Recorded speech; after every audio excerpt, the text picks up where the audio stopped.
Hey everybody, and welcome to this episode of It's Your Birthday. We got you a gift this week, and you guessed it, it's video games. I'm Kelly Workman. I'm with my co-host Christian Langton. Christian, what's going on, big buddy? Oh, just another week in paradise, living the world of gaming is gaming. It's a whole thing to be a part of. If you aren't on the new wave, it's a community.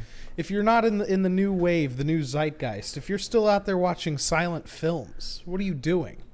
If you're not out there playing Yandere Sim, tracking every moment of coding that guy is screwing up, how can you call yourself a gamer? I am not. What is this that you're mentioning right now? Oh, I don't. Just a string of consciousness, really. Just nothing that I've actually been doing. All right. I was gonna say, I don't know what. I'm not a gamer. I don't know what this is. If you're not Googling pictures of Hatsune Miku? Of Hatsune Miku's feet, what are you doing on the internet? What are you even doing? Yeah, not gaming. That's for sure. Not playing video games. You're not subscribed to Game Pass. Subscribe to Game Pass. If you haven't installed a chip in your wrist that automatically links to your Uplay account, are you really a gamer? Dude, I can't say that you are. And if you haven't purchased all editions of Skyrim, what are you even doing with yourself? I couldn't tell you. Speaking of all editions, I haven't looked at what the free Epic games are now that you've mentioned that. I was going to say a chip for my Epic Game Pass, but I hadn't looked at what's in there, so I forgot. Oh, well, shocking news. Rocket League is now free to play on shocking on there. Forgot about that. That was happening today. It looks like Roller Coaster Tycoon 3 Complete Edition is the free game this week. It's a pretty good game. Okay, I remember liking that game. I just actually they announced that for the Switch. They're like kind of retweaking the controls and stuff and releasing it there. Oh, but it's free. Actually, that one might be okay on the Switch. Yeah, it's old enough. I mean, Roller Coaster Tycoon 3, 2006 is when that game came out? I can't imagine it's any older than that.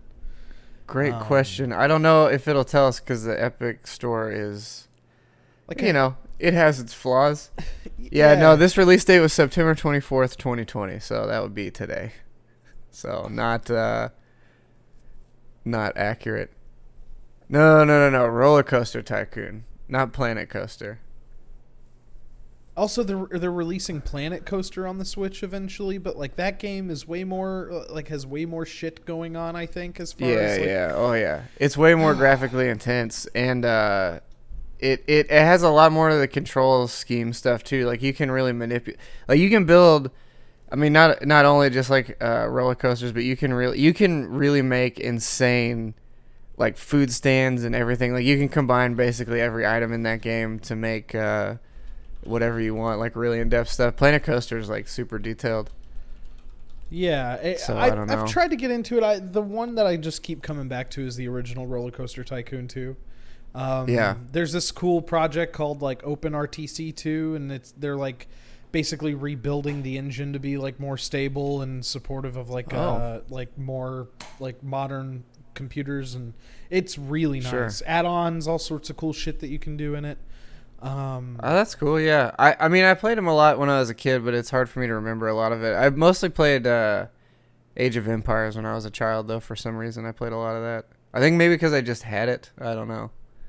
Yeah, this is I'm gonna pull up just really quick what I was talking about. Yeah, what is this? It looks horny. Is it horny? This is, well, I mean, be honest. Depending on your definition, I guess. Also, sorry about that real quick video thing. Yeah, I guess this guy Yandere Dev has been making this Yandere Sim game where you murder everybody so they can't steal your husbando. Okay. Oh God. Yeah, this guy's been a wood chipper. Oh, so it's Hitman. It's Persona Hitman for anime girls in a high school. Okay. Essentially, what it is. Dude, I would probably play this because it's ridiculous. I don't know, I also really like Hitman, so I would give it a shot. There's just a whole subset of people on YouTube making a bunch of real deep dive videos into the code of the game and calling the dev out for kind of skeeving money off of people, and It's real weird. It's a real weird kind of thing going on. You can see right now he's getting you to shill for more stuff in this game. By the way, is this his or is this somebody documenting what's happening? This is from his Yandere Dev channel. Oh, okay. And you know how we love to avoid audio on this here podcast, so if you're not, well, we have to because YouTube doesn't seem to like any of it. They don't like videos either, apparently. They apparently not. Yeah, that was I guess I'll mention that while this is happening. But last week, you may have noticed a jump in in the podcast because Capcom was not happy with us showing any part of Devil May Cry 5's new PS5 gameplay footage. I guess, even though it's very much a trailer advertisement for their game that they put out. We also played 20 some odd minutes of Monster Hunter Rise, and that was fine. Another beautiful Capcom property, but not cool for that. So who knows? And it didn't have video. The other thing was, or it didn't have audio. The other thing was they flagged it before it even went up. So there was no views, no nothing. It wasn't even posted. It was still a scheduled post for like noon, and before it even hit anybody's eyes, it was already copyright claimed. So that was cool. And it was. I just love it. I finally really understand. I mean, granted, these aren't being monetized at this point anyway. But the frustration that people have where you have like a 3-hour podcast and 30 seconds will go, well, that 3 hours of ads, that's for somebody else now because you put this one thing in here. Which, again, already an advertisement, which I feel like it should be criminal if you're getting paid for an advertisement. You're getting advertising revenue for an advertisement. I think that's pretty crazy. Like a trailer is an advertisement, whether you want to say it is or isn't. But the thing is there's just so many people like on YouTube making commentary. Like they build a living on like commentary videos. I don't imagine how those people circumvent everything. It's not like we're trying to like upload the entire like Home Alone 2 movie and like have you watch it there was I'd found another channel off of that was like because I started playing like Far Cry New Dawn again for whatever reason, and I was like, oh yeah, I wonder if there's any more footage of Far Cry 6. And some guy's channel, he has like, I don't know, 300,000 400,000 subscribers or something ridiculous, but he's just playing trailers of games and calling them the wrong game. It was like Dead Island 2 gameplay, and he's like, oh, this is Far Cry 6, and everyone in the comments like, oh, I'm stoked, this looks great, oh, I can't believe there's zombies in it and all this. I'm like, how's this fine? How's this guy monetizing an advertisement for a game, which is also a lie? Like, it's not the game, and it's just... Call him out, dude. It's crazy. Call him out by name, dude. I dare you right now. I don't remember what it was. I will say, because I'm a bit of an ass, but I went in the comments when somebody's like, oh, this looks great, I'm like, this isn't the game. Hey, this is Dead Island 2. Hey, or this is Dying Light 2, I mean. And I was like, hey, this is the wrong game. There's only like 5 or 6 comments, but either way, I was still like, hey, man, this is not the thing you think it is. A real modern day savior of YouTube. There was another one he did. He was playing footage of what was that Naughty Dog game that just came out that everybody likes? Last of Us 2. That everybody Last of Us 2. Everybody loved that game. Or what? I don't know. I don't know anything about Last of Us, but it was like he was playing that and saying that it was again another game, but he was like, oh, 15 minutes of gameplay for this. So he's getting all the hits and stuff from people looking for gameplay for that game, but it's not the thing. It's just really weird. Like I don't know how that's fine to do that. You can false advertise, but if you do give proper comeuppance to the right property, then you're an asshole, and then YouTube doesn't like that. Or Capcom, I guess, in this instance, was not cool with it. And I mean, the other thing is just like it's a part of a widely distributed like showcase, so it's not like we're harming anybody. It was already on YouTube. We saw the footage was from YouTube. It was a trailer from YouTube. So it's like, what? I don't know what are we missing here? What is the step I don't understand? We'll continue to navigate all the ins and outs of the legal system behind YouTube's copyright claim. I'll continue to be pissed off every week. Don't worry about that. Yeah. I'll stay pissed off. There's no problem. You might think I'll get upset. We'll have a YouTube minute every episode where we can just complain about something that got cut out of our last episode. It's crazy. I mean, that's basically what happens. I didn't cut out the Tiptoes stuff because I'm never going to cut out Tiptoes. I think everyone needs to see that movie. That's right. I accepted the claim on that one. But yeah, this I won't. I mean, we talked about Austin Powers at length, but that was fun. I guess we didn't show anything from Austin Powers, so that's maybe what it was. But still, yeah, absolutely ridiculous. I'm further and further upset with the way that it works. But what are you gonna do? Yeah, go on Twitch? I don't think so. I don't have the breasts to be on Twitch. We could go to one of those darker like. We got kicked off of YouTube for saying gamer words. And you know what? We'll go to Caffeine. That's what we'll stream on. Yeah. We'll go to Caffeine because Mixer's gone, so we have Caffeine and Twitch. That's the only two that we have left. I guess we could do Facebook, but come on. Yeah, I'm not trying to advertise to boomers on Facebook. Yeah, sharing. Well, we're not doing any magic tricks, and it's not fail videos, so I don't know what we're gonna do if it's on Facebook. There are videos like if you scroll through Facebook and you come across videos and you tap a video and you can just keep scrolling the videos or go over to that video tab or whatever. You'll always like if you go down the rabbit hole enough, you'll find a dude who's just like recording his cell, like he's just watching the video on his phone, but his front camera is recording his face and he's just staring at the video, no commentary, no reactions, and he uploads it to his own page and you look at the views and it's like, dude, this thing has 2.3 million views. Like, what is happening? Crazy. Well, you know why? Because this is what I found out too, because when I was first starting this channel with the grounded gameplay stuff, what I realized is if you link to a YouTube video on Facebook, you have to click it to start it. If you upload it just to Facebook, it autoplays when you scroll to it. So I think a lot of the views come from just it autoplaying no matter what. You don't even have to do anything with it. It's just going to play no matter what. Which, granted, that's still substantial numbers for a guy just looking at nothing. But it is crazy. I mean, even the news does it. I was watching a thing like have you heard that report of the guy that jumped a bridge? I think it was in Philadelphia or whatever. No, I haven't. I can't remember if it was Philadelphia or Boston or somewhere. But there was like one of those the ferry bridges that go up. So he Dukes a Hazzarded that shit and then like landed and busted. He was on Whippets apparently, but like jumped it and busted the tires out of his car and then crashed it somewhere. And they're still looking for the guy or whatever. But he was fine. And so that the news was like, oh, live footage of this guy doing it. And it was like clips of Dukes of Hazzard of them like jumping over a thing and not him. But it was still news reporters talking about the situation. I'm like, you fuckers are doing it. Where you're just like, we've got live footage of this thing that happened and we definitely don't. And it's also copywritten stuff. It's like Dukes of Hazzard. That's not them.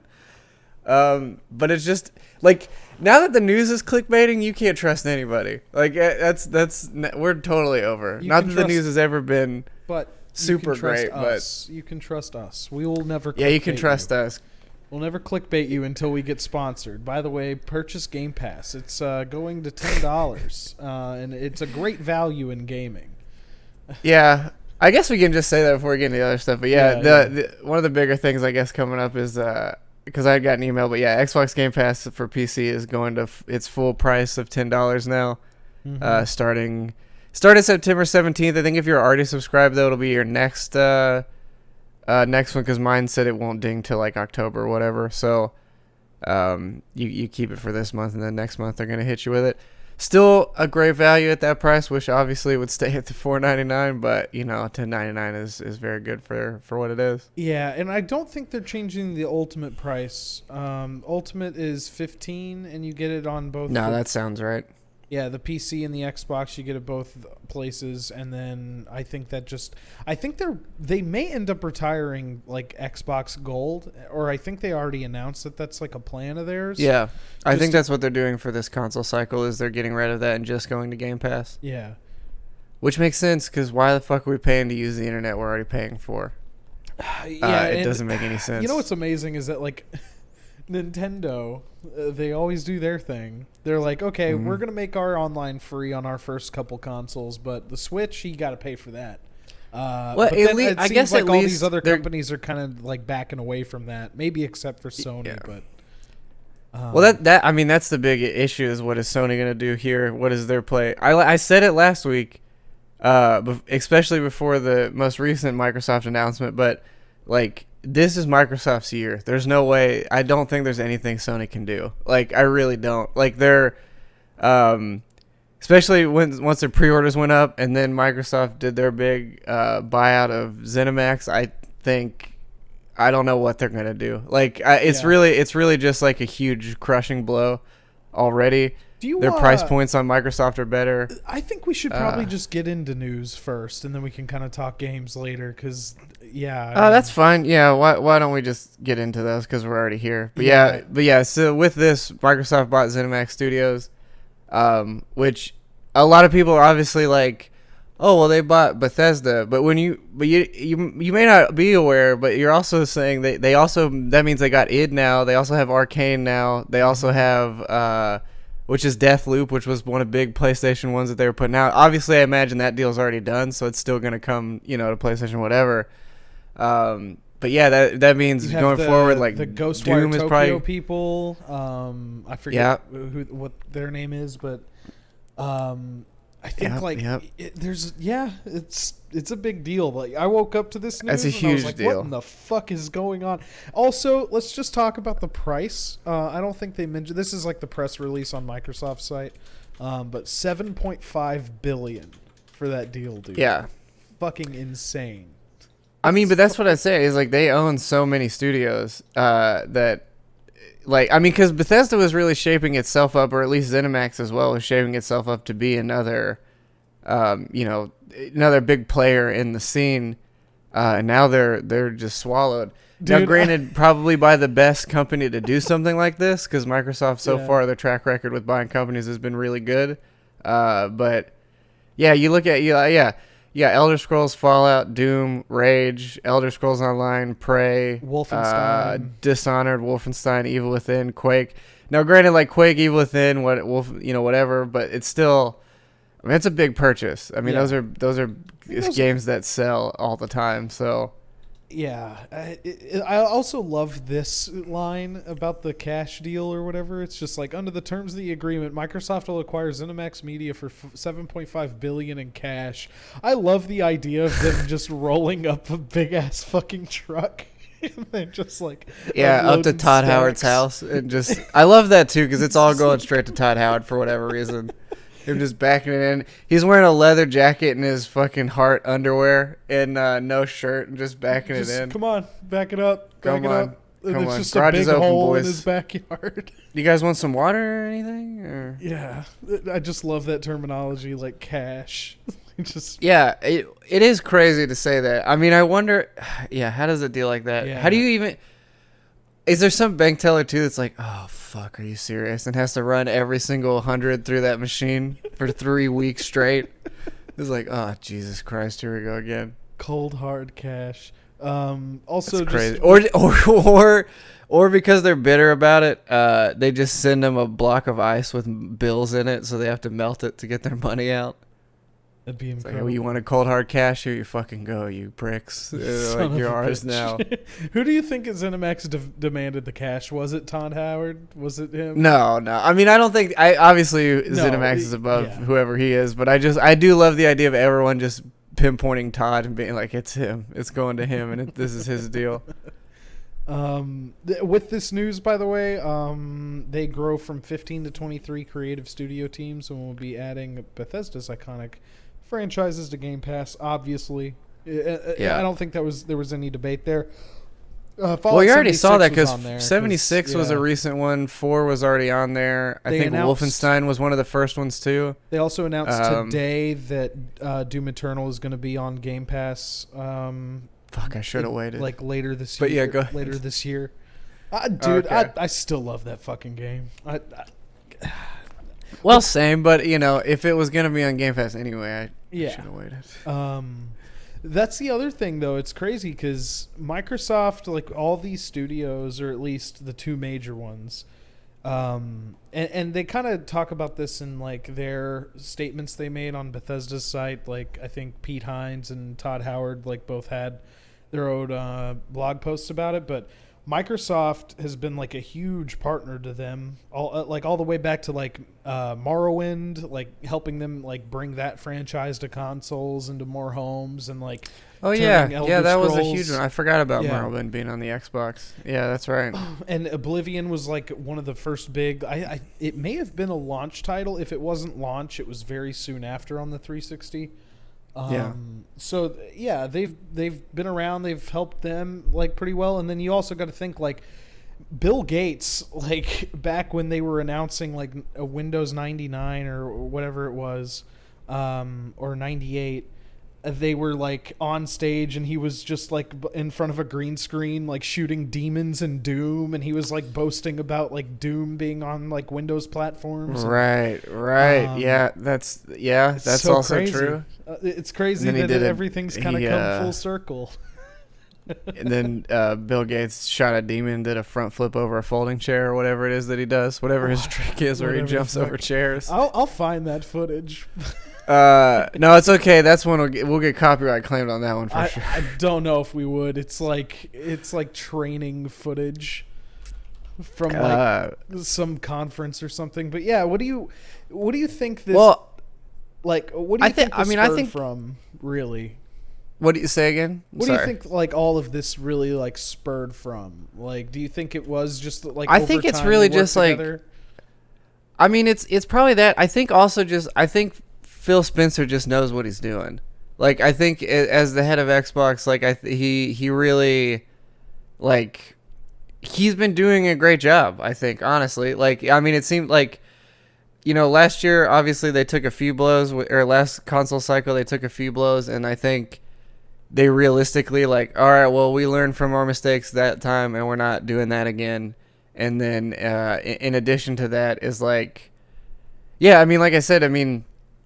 The studios they've all acquired, they've all made things that the company or the studios wanted to anyway. So it seems like they're not coming in and doing like the EA thing of like either buying the company then never having them publish anything, or having them slip in a bunch of their other nonsense to it. Which again, I think is the beauty of Game Pass as a whole, is like the monetization of that service is just the service itself. So you don't need all this other bullshit in there to recoup costs or whatever. It's like the price of that already covers what's happening. Mm-hmm. So you don't have to slip in like your Battlefront card pass or your other nonsense. It's like games will have stuff you can buy additionally if you want to, or purchase the games themselves or whatever at a discount. But again, the service is the big upfront cost to pay for all the stuff. So it's like.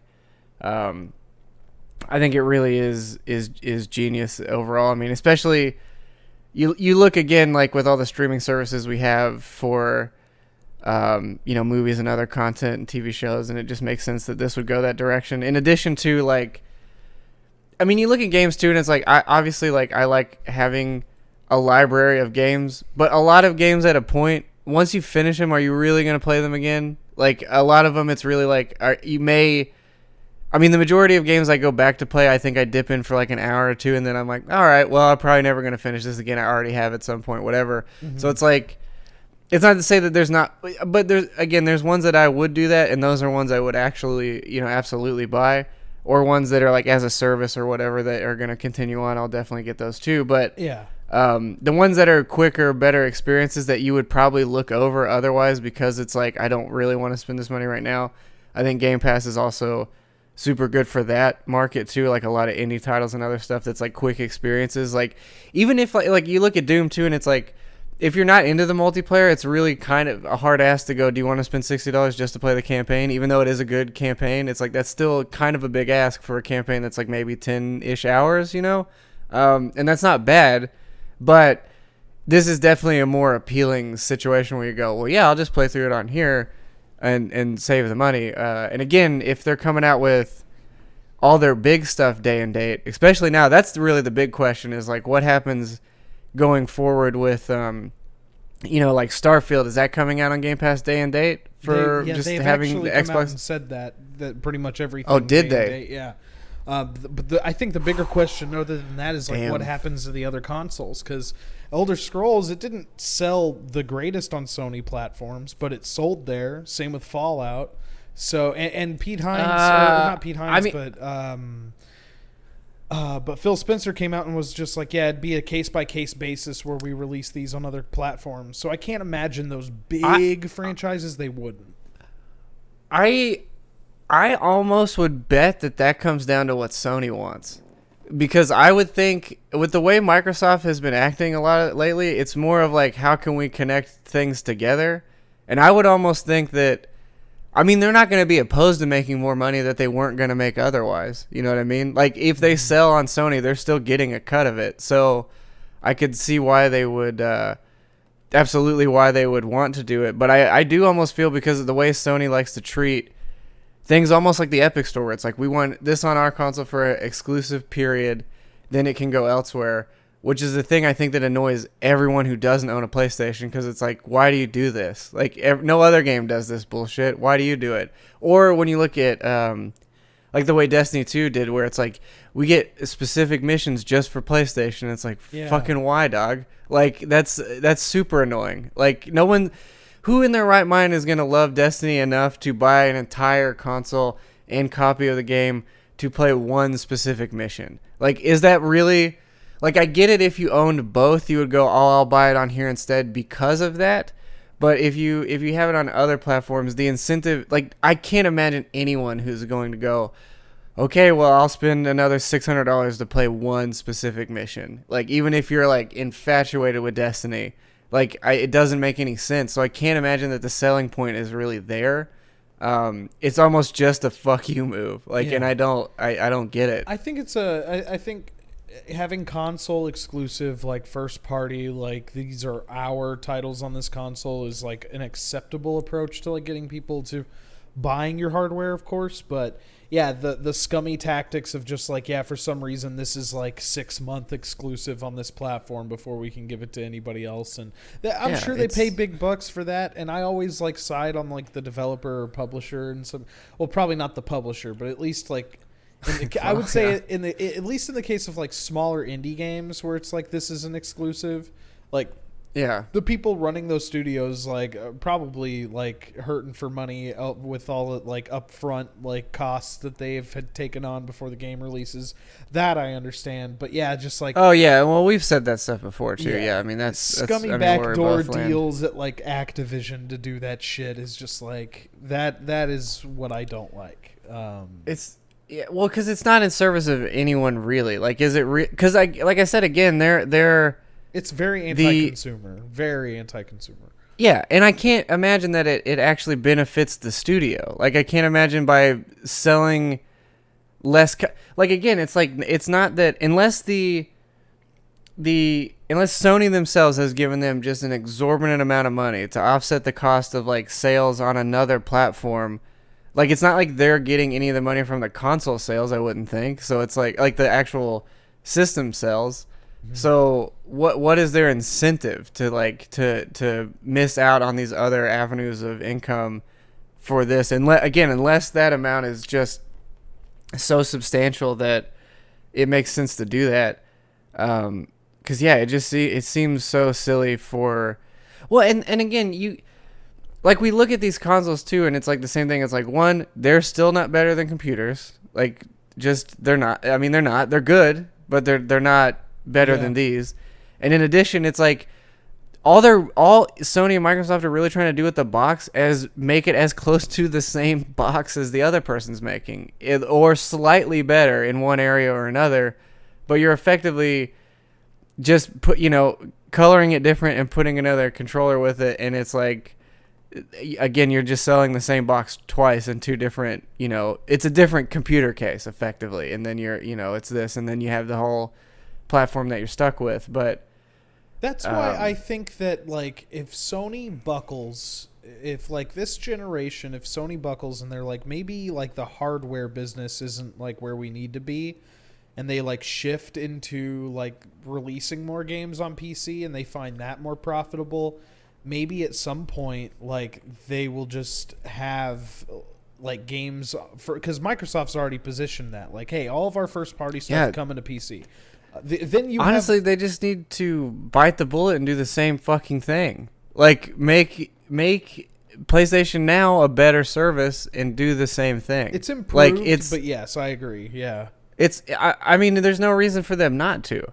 Like, and I feel like the vast majority of people would be more than happy to pay $20 to have both of the, especially as a PC person, paying $20 a month to have all the PlayStation titles and all the Xbox titles in one thing. Dude, what do you say? Like, that's not even a question. Like, I would go, yeah, absolutely. Like, there's, I don't know. I mean, again, the amount of money that you potentially save, that's the thing about Game Pass is like for 2 AAA games, that's a full year of this service.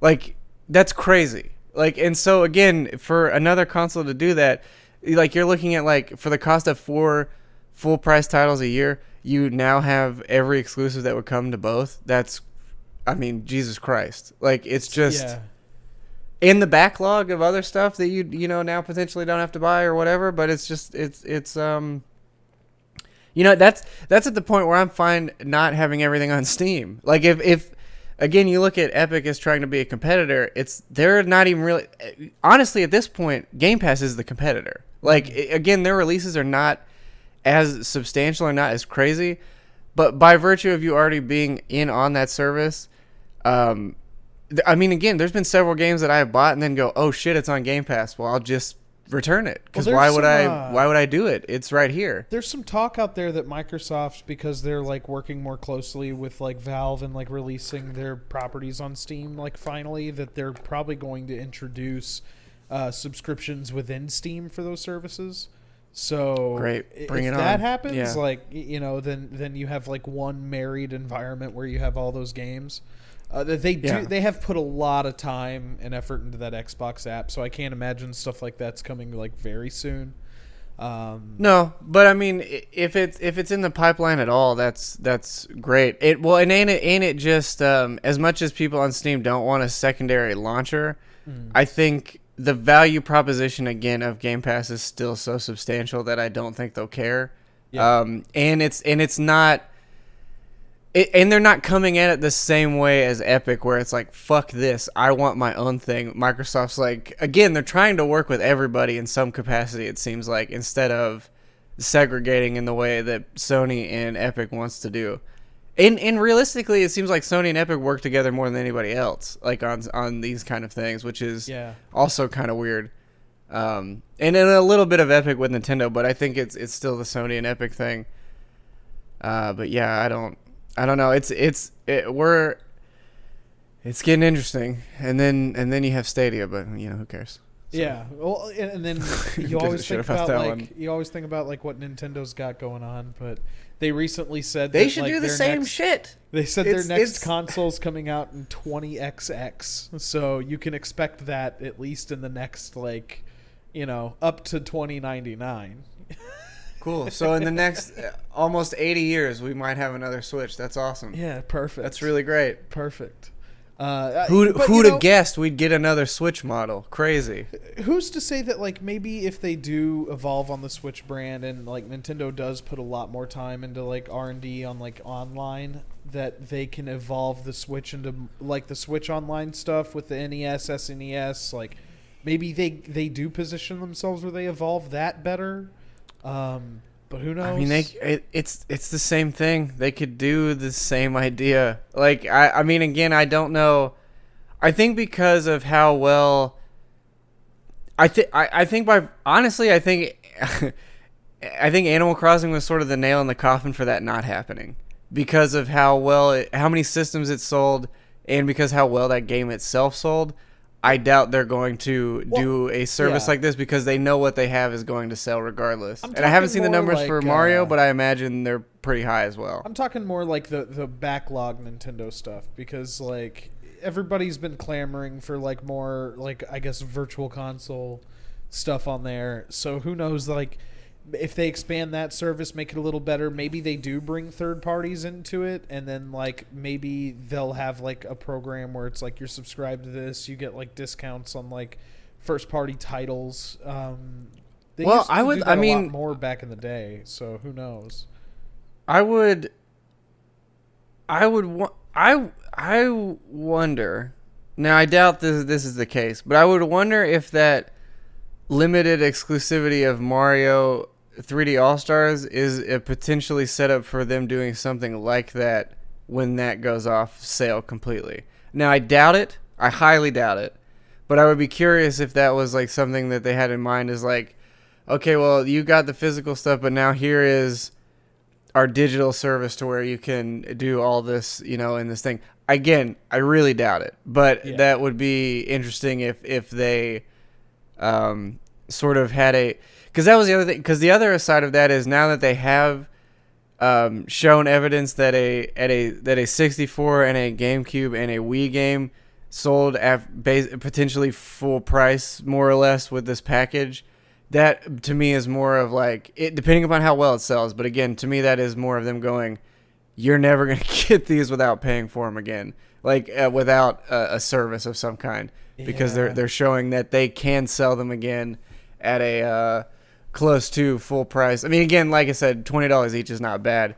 And if that's the market they want to keep it at, that's great too. But they've always been in their own lane. They always have been. Yeah. So who knows what they are. Well, and that's the other thing is they're not competing with the other two or three, I guess, if you count the computer. They're not fighting any of them. And I think everyone that owns a PC has a Switch, because it's just it's the best way to play a game somewhere else. Yeah, and I guess with all this talk about services, we'll jump right into the next thing, like because Sony, like, kind of like in a scumbag move, in my opinion, like they showed all these games off in their last like conference or their last presentation, but didn't really outline pricing on them, but like had them listed on their website like after the fact. And it looks like next generation is gonna be pretty expensive for like game ownership.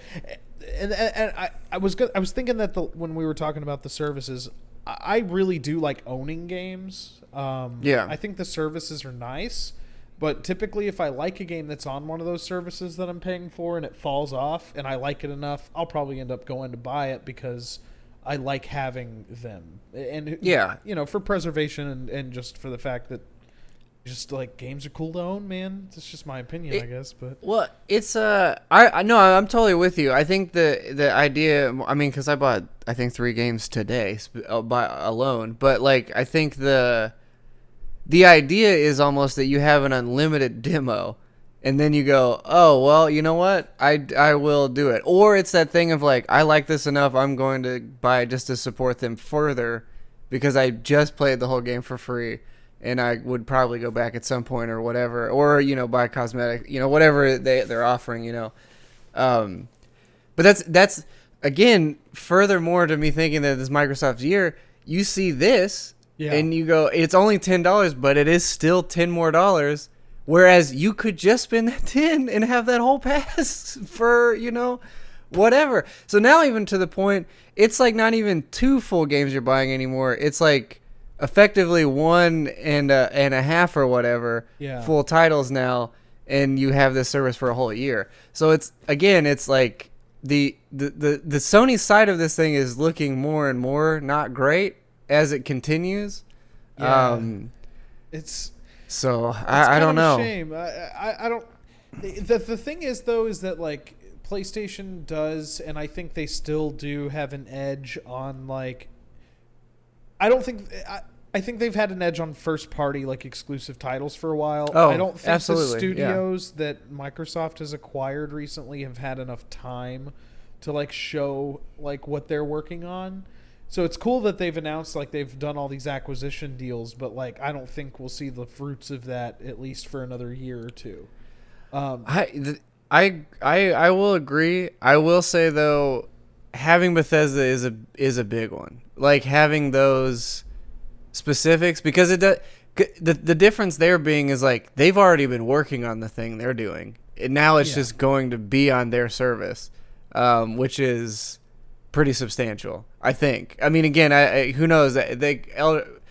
Starfield could be garbage, and Elder Scrolls 6 could be hot shit. Who knows? And then Fallout 5 could be garbage too. They could all be the same shit we've gotten for the last 2 decades, but again, just the fact that they're there for sure, without question is another one, because some people live and die by Bethesda. People really fucking love Bethesda. Like it's pretty insane. Yeah, it's weird though, because not every game they announced is 70, but a good amount of them are. Like the Sackboy game is 59. I think they're in that position where they're transferring people into the realization that they're going to be 70.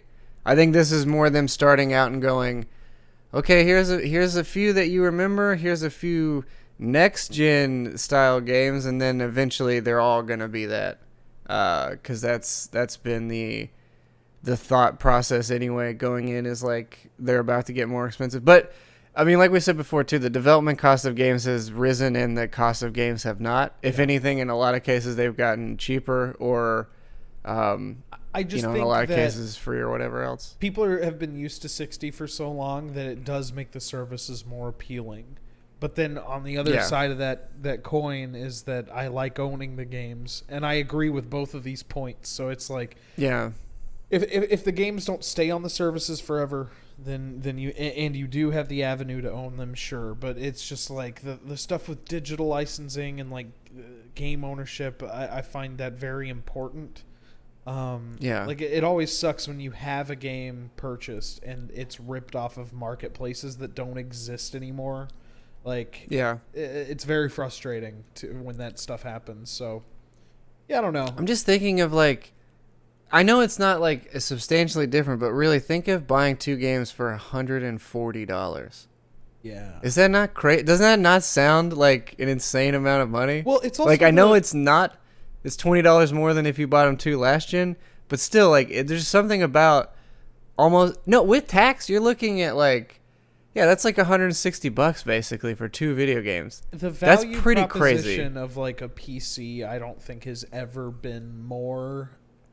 Like, I think if you want to get into PC gaming, if you're looking at both of these consoles and you're just like, fuck, like if you're feeling underwhelmed by them, like now's the better time than ever to get into the PC space, because you look at like Steam, just Steam alone. Like I have, like, let me just see real quick.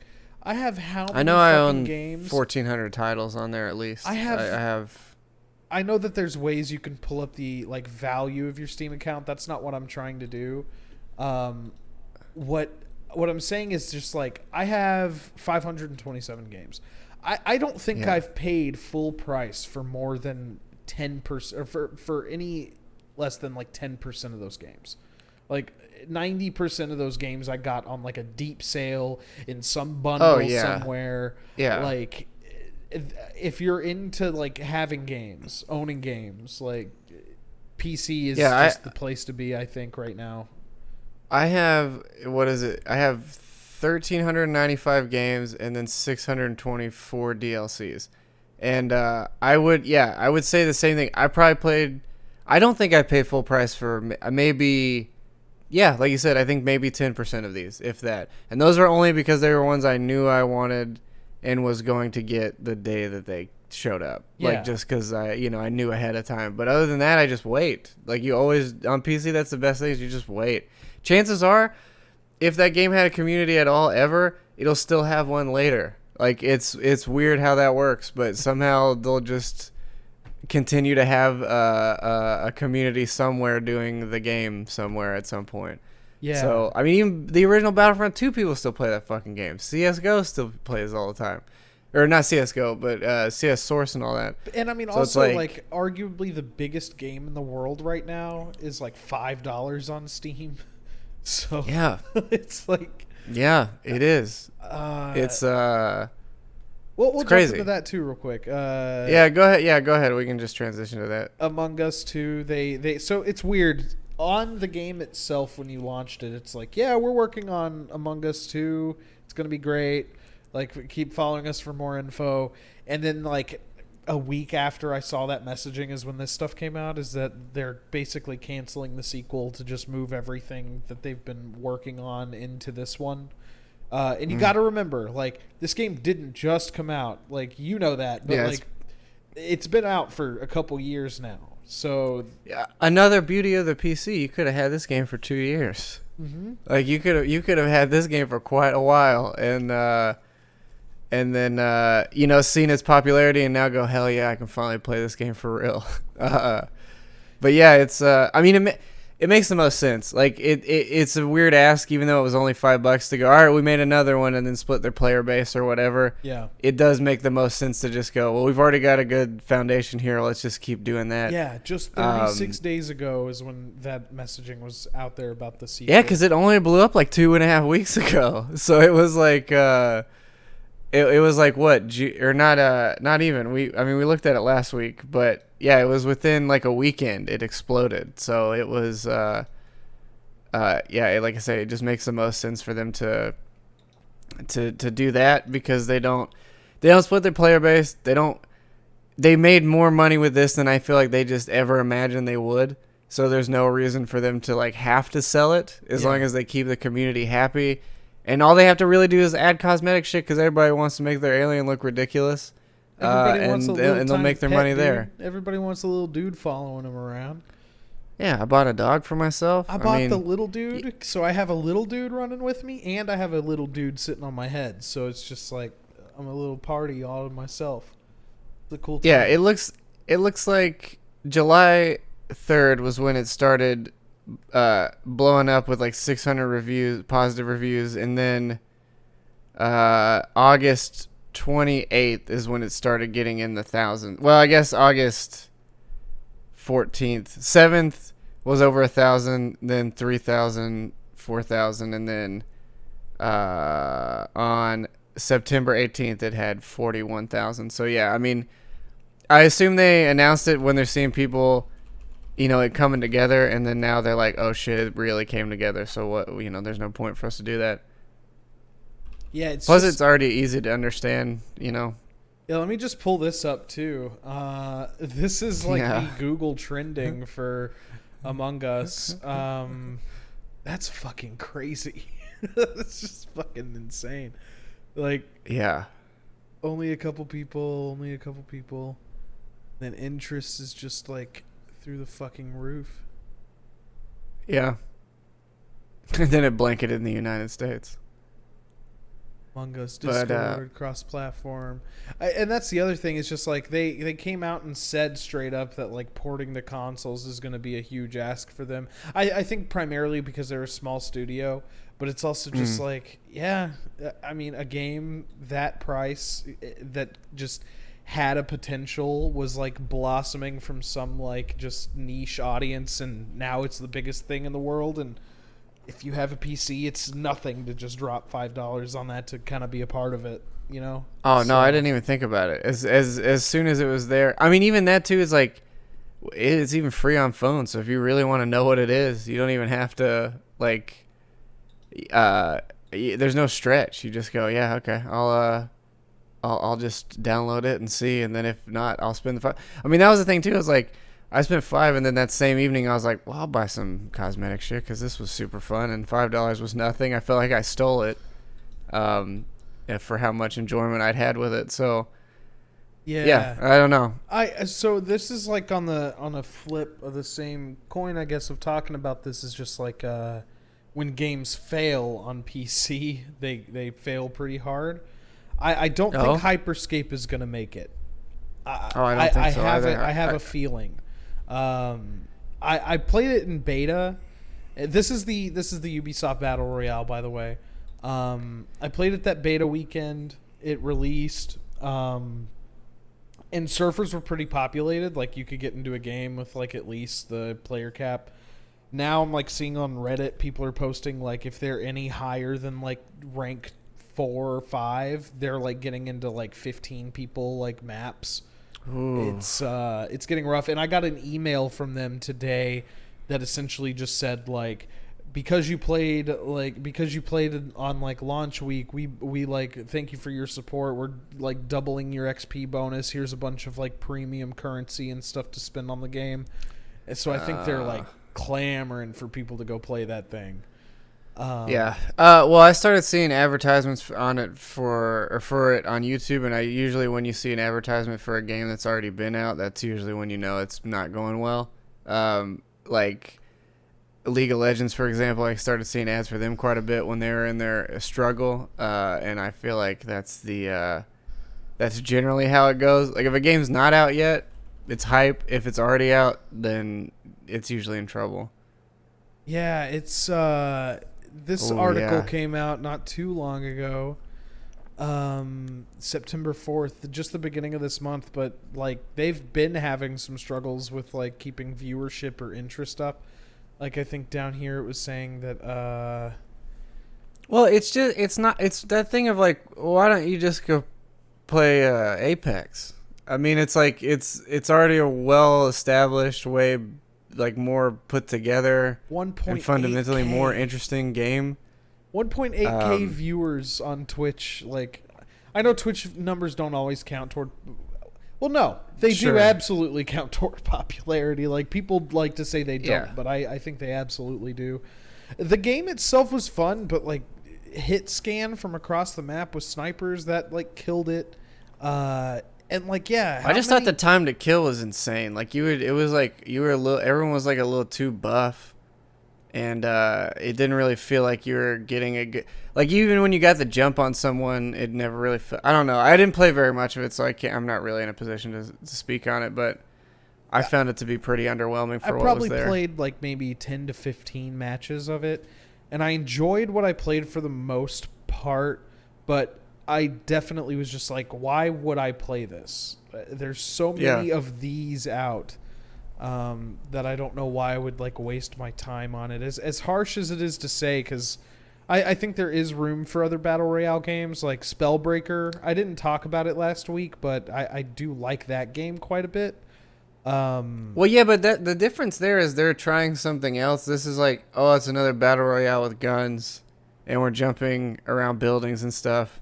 Which is all of them, effectively. I mean, at least Spellbreak is like trying to go, we're using magic guns instead, so our hands shoot bullets, but they're poison anyway.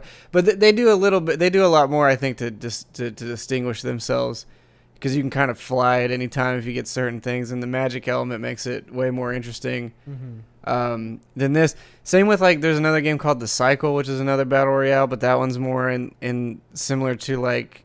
I think that game is bad. Don't get me wrong. I don't think it's great, but at least they're trying. That game.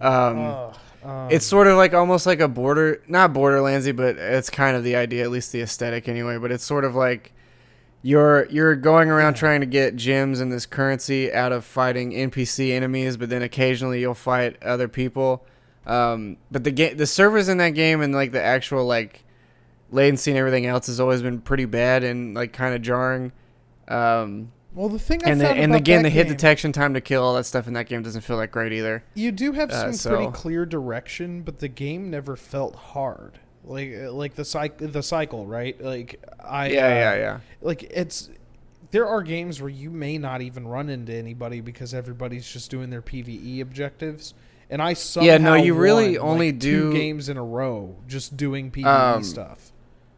Yeah, really, you only do it at the end, because what happens is like a dropship comes, and then everyone's basically crowding around the dropship trying to kill people coming to the dropship. But that's really when the only conflict happens, is like at the very end of that game. Yeah. And then like you can shoot somebody and just like create a team on the spot, which I think is pretty cool. You can team up with random people. Yeah, it's kind of neat. Like there's ideas in that game for sure. It's just I don't think the game as a whole is very good. Like. No, like you said, the NPC combat is not great or really that engaging, and then the combat with the people, I think, by virtue of feeling so strong against the NPCs, I feel like you feel too spongy with each enemy. Like either you take way too much damage or they take too much damage or whatever. Like the time to kill on actual people is way too long, so it all just sort of seems pointless. Like. There's no real reason for you to be doing the NPC stuff. There's no real reason for you to be killing them. Or I guess more or less there's no real reason to engage in the Battle Royale thing.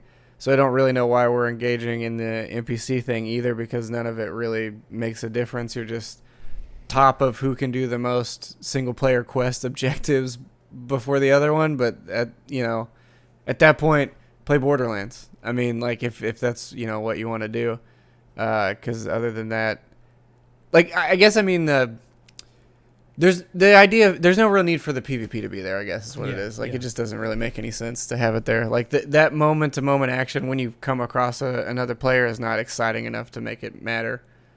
So I think if they revamp that stuff in that game, it could be potentially pretty fun. If there were more opportunities to sabotage people in a way. Like maybe you come up. Dude, if they could combine the two, if they can make Hyperscape and Cycle go together, that'd be a great game. If you could have these like weird alien creatures attacking a city, if you made an Earth Defense Force the battle royale with the shooting mechanics and speed of Hyperscape, it'd be really cool. But that's not what we're getting. The only game I've ever played, well, I can't say ever, but the most recent game that came out that handled like PvP and NPC like combat, like PvE and PvP combat like pretty well was Titanfall 2. Like, those games do that very well, where it's just like if you're not as skilled of like a PvPer, you can like do like some of the like objective stuff around the map and like kill some of the NPC units and like take care of those like snipers and at least do damage to some of the like the autonomous titans and stuff. I think too in Titanfall 2, those things service to make you feel like you're whooping ass at all times. Like there's like you'll see all those little guys, and sometimes you can't even really tell necessarily. At least in the beginning, when you get more involved in the game, you'll notice. But in the beginning, it just feels like, oh shit, I'm the battlefield hero. Like I'm taking out all these NPC guys that I think may or may not be actual guys, because sometimes it's hard to tell or whatever. And then at some point, you get a big ass robot, and then you're really laying waste to everything. And I think too, by virtue of like the speed and feel of Titanfall 2 is just unmatched. Like that game feels so good to play. And dude, we should play some Titanfall. It always did. Holy shit, we should play some Titanfall. Yeah, I should have bought it on Steam, to be honest. I still have the Origin version of that game, but I played that game a lot when it came out. Do you mean the EA desktop app? By the way, the Origin app, yes. They're renaming it. They're getting rid of the Origin name. That was another thing that happened. They changed the name for their shit every time, because they had EA Access, then they had EA Pass, and then they have Origin Access. Now, what is it now?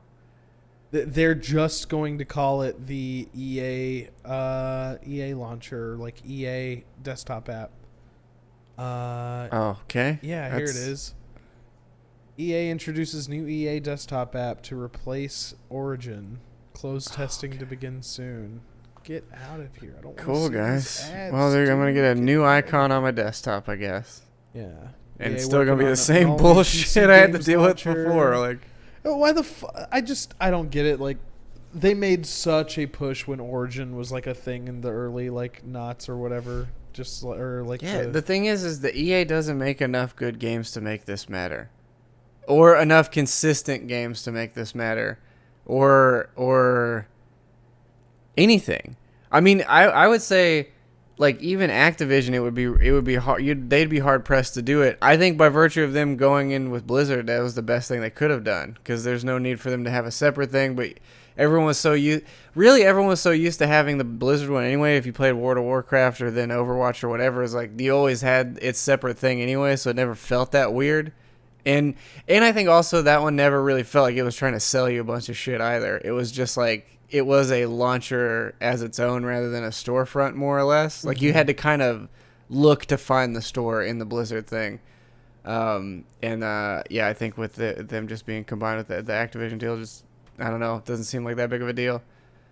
Dude, just but EA, this one does. They've been at the kids' table for just so long. Like, I can't say like I've ever been excited about something EA was doing since like Mass Effect. Like, I can't think of anything they've done lately where I'm just like, oh, well, and you didn't even when you saw that, you didn't think of it as EA. You thought of BioWare. You weren't even thinking Electronic Arts even a little bit. You're like, oh yeah, BioWare's making a game. So it's like, even then you're still not giving them the credit. Same with Titanfall. You're like, oh, EA is publishing, I guess, but you're really like, oh, Respawn's making another one. Or more or less, you're like, oh, shit, there's another Titanfall. You weren't even really considering the studio or anything. You're like, fuck yeah, Titanfall 2. Fuck it. It's just so what do you think their biggest like cash cows these days have to be the sports games, right? Like that's pretty much 100%. It. FIFA, Madden, it's always been that. Cuz dude, I don't know, man. EA's like constantly making FIFA is decisions. 100% they're a whale. I can't think of another game that even comes close to FIFA for them. Yeah. So dude, I would love to see EA just fucking like bow out as like a overall publisher, like sell off the studios and then just make the sports games. How dude, fucking the thing that they could do, because they've been on the back burner too, because 2K has really been the only one making most of sports games for a while now, is what EA could really do is if they did like an EA Sports Pass, right? And you paid whatever a month, and then you could get like X amount of currency for whatever sports games you're playing or whatever. And then if they just updated the roster every season and you just continued your subscription and you just play the next version, because nothing really changes in any of these. They just update the player list and the game is still the same fucking game. I feel like people would be way more inclined or happy, I guess, overall, if they didn't have to buy a new sequel every year for a sports game and it could just continue their progress or overall whatever. Yeah. I feel like they would be much happier with EA as a whole, because same with 2K. 2K could do the same thing because they're not doing anything with those games. I look at every 2K updated game, basketball game that comes out, and it's the same fucking comments for the last 6 years. It's like, yep, it's the same game again. They took this out or they changed this one thing, and then the roster's different, but it's the same fucking game they made the last 5 years, and all the problems are still there and all this. They didn't do jack shit to it. And it's $80, and you can buy a $110 edition where they blow coins up your ass to make your character not suck.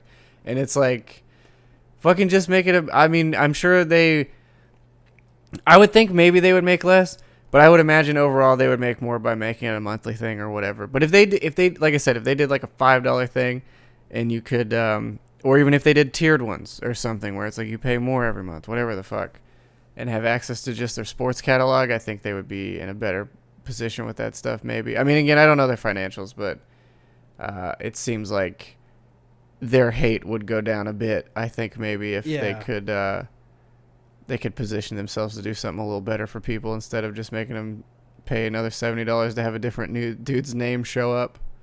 But I don't know. Well, yeah. I don't know. Fucking EA. I don't know enough about sports games, fucking really. EA. I guess we could talk about this last story just real quick. Oh, yeah. Yeah, so Left 4 Dead got its first update in, 10 years maybe? A decade-ish, I think? I'm trying to think of when the last, like, proper content update was. But, yeah, they had a massive update. I think it's 20 maps. A bunch of undone voice lines, or voice lines not in the game previously, new animations, new weapons, I think, some melee stuff, but pretty rad. There's no reason for them to do it, but it's cool that they did do it, and it's free, obviously, so it's just, if you already own Left 4 Dead 2, you just download Left 4 Dead 2, and all this stuff just is there. Again, another reason why PC games are very good is a lot of times this stuff happens just especially for no reason. With Valve, dude. They'll come out of nowhere with a patch for a game that's been dead for like fucking 6 years, and they're just like... To be honest, it's not dead. Like, people still play Left 4 Dead a lot. Like, the numbers are still pretty high. I'm talking like attention from the developers dead. Like, just as far as development goes, this thing's just been fucking sitting there. Yeah. I wonder if this is like a power move against those like former developers who are like about to make their own like Left 4 Dead type game. It's just I like Left 4 Dead, but there's definitely a lot of room to improve this game for sure. So I would like to see them take another crack at a game, because you could do a lot to improve it. I would love to see a Left 4 Dead with like real progression, like some real like... Oh, absolutely. Yeah. I know a lot of people are fed up with like those like level systems in games and stuff, but I think like Left 4 Dead is definitely in service of something like that. I would also like to see in the next Left 4 Dead game or something like it, like more branching paths for their maps. like more optional yeah. like ways to go and stuff, because the games are fairly linear. You're doing the same thing every time. Well, and I think too, like, yeah, like I personally love the RPG progression of every game, even though it is getting a little cumbersome. There's some games that just really don't need it, like Assassin's Creed. But there's like a lot of games that don't need it, and they just keep shoehorning it into stuff. Left 4 Dead, though, I think by virtue of, because a lot of people play the same character, they're like, oh, I like Ellie, or I like the, whoever. It almost makes more sense for you to get a deeper connection with the character that you decide to play most, because they're all fully voiced. They all have their own characteristics and all this. I mean, it would if it was more in line almost with the way Dead Island was, because that was sort of that thing where each character was sort of a class in its own. You don't necessarily need a class, maybe, but if you had the archetype character you wanted, then you can kind of pick your class and go from there. Would be cool. Or just having maybe more dynamic interactions where it wasn't always just like basically just shoot everything that's in front of you and everyone shoot everything that's in front of you, and you could do a little bit more interesting coordination with stuff. I mean, because again, I think a lot of the longevity of Left 4 Dead was the mod community of just making everything you shoot look wild. Yeah. Like having all zombies be Teletubbies was pretty fucking terrifying, like scarier than you would think it would be. And having your team of fighters be like fucking Master Chief and Hatsune Miku and I don't know, Glover, I guess, whoever you wanted to make your guy. All of the Ninja Turtles, you could do that. Yeah, we tried that one too. That's right. Yeah, I did do that. But yeah, that was. I mean, Left 4 Dead 2 is cool. It's still a cool game. I mean, it sort of kicked off this zombie apocalypse we've had for the last 2 decades. Maybe we'll do something with that. Maybe we'll take a look at that new content. Maybe upload something on that. That'd be pretty cool. Yeah, I mean, I'd be happy to take a look at it because, like I said, I haven't really. I played it maybe like 4 months ago, and I haven't played it since. But again, I guess a testament to that game in general is for some reason 4 months ago I was like, I haven't played this in a while. I should play this again. So at least did the same there's thing. something to the game. We did the same thing. I mean, we did it mostly because we were seeing a bunch of mod videos, and we wanted to like break that thing open with a bunch of stupid ass mods. Yeah. Yeah. So there was one other thing I wanted to mention, but oh right, okay. So this is sort of a continuation of last week's thing about the Oculus 2 or the Oculus Quest 2. Ooh. A big caveat that I'd forgotten and didn't realize is, or that I also had found out at this point. So it requires a Facebook account to use it, right? Like you have to use it, but you can also be suspended from the platform if you don't use your actual name and log in from your actual account. So you can't use a fake name. You can't use like, I think there's some stuff in there to use like parents' accounts or something like that if you're younger, but they stated specifically that they can ban you from the account, the service, and ban you from all things purchased if you use a fake name or not your actual name to log into this thing. And by virtue of that, they're using a lot of data for whatever reason. They're collecting a lot of data in VR, like location, body movements, all kinds of whatever the fuck they want to keep, I guess. And they're keeping that all tied to you specifically by virtue of you using your account to do this, and you can't use it without it. That's the other thing, is you have to have a Facebook account to use the Oculus Quest 2. So they'll know that I'm looking at VR anime porn. They'll know about that. I know. I mean, and then you can tell all your friends and family. I know but Facebook will know. Well, can't have. And so will your grandmothers, your aunts, your buddies. They're all gonna know. Can't have that. That you're jacking at the tentacle, Misu, whatever you want to do. I feel him. I feel Zuckerberg. I feel him peeping at me. He's going to be there with you. Actually, that's the weird thing about the Oculus Quest 2 is there's actually a phantom Zuckerberg that's always behind you. You feel his presence in every VR game you play. You'll know he's right behind you. You may never see him. Like sometimes it's hard for mirrors to work in video games, but at times you'll look in the mirror and you'll sort of see like a sort of half lizard surfboard character. Just like eyes he's kind of like over your shoulder. Like yeah, he's always there behind you. That's the VR promise. That's the Oculus promise. Here, dude. Get the fuck out. Yeah. Fuck you, Mark Zuckerberg. You wanted to play Minecraft VR? Well, you got to deal with Zucks. He's right behind you at all times. Yeah, I definitely want my grandma to know when I boot up Minecraft VR. And horny edition. The horny edition. Minecraft horny version. When I start playing the Roblox sex mini games in VR, I definitely want my grandma to know about it. I feel like I've mentioned it before, but I still have no worldly idea what Roblox actually is. Dude, I should know, and I should have looked, but I have no idea. We're gonna deep dive. We're gonna one day we're gonna take some time and deep dive into some Roblox. I will. I know about it. Do I have to? But do I need to get someone pregnant so that I at least have a kid on the way when I play it, so that there's like some culpability, like when I get into Roblox, like no. There is a child that will be present at some point in my life? There's this weird culture of like almost like 17, 18-year-old dudes playing Roblox, because it's been out so long that was essentially their version of Minecraft. I don't know how to explain it. I see. So it's sort of like if you were to say, like, I don't know, like RuneScape coming to Steam October 14th, 2020, something like that, maybe, like that community, like 30-year-olds are just going to be popping in and going, fuck yeah, RuneScape's back. Well, sort of like on October 14th of 2020 of this year, next month maybe. I know everybody. I know, not everybody. I know a lot of like people my age who are super into RuneScape Classic. So who knows? Sure. Fuck that, dog. It's all about Tibia, dog. Ain't nobody even know what Tibia is. Knows Brazilian what people know about Tibia. Nobody knows what Grawl Online is. That was mine. That was mine when I was a kid. It was essentially like a MMO SNES Zelda game. That's kind of what Tibia was. Actually, it was pretty similar. The weird thing on Tibia, though, is you'd have to type in all of your attacks. Like, it was still a top-down, like, 2D pixel game, but you would have to manually move, like, your runes to certain slots to then do certain moves, but then you'd have to type out what you're spelling in a combat. We had like I think the coolest thing about that game is you could kill anybody. So like there would be like, hey, so and so said some shit to me, and then it's like hunted, and then everyone on the server would just go after that guy. That sounds so familiar. The name of that game Tibia, sounds dog. Very familiar. I'll have to look into this. Tibia, dog. I will watch some stuff about that game during our little break. Okay. Yeah, I guess we should probably take a break because that's it for news, I think, this week. Yeah, unless something else happens at 10:45 p.m.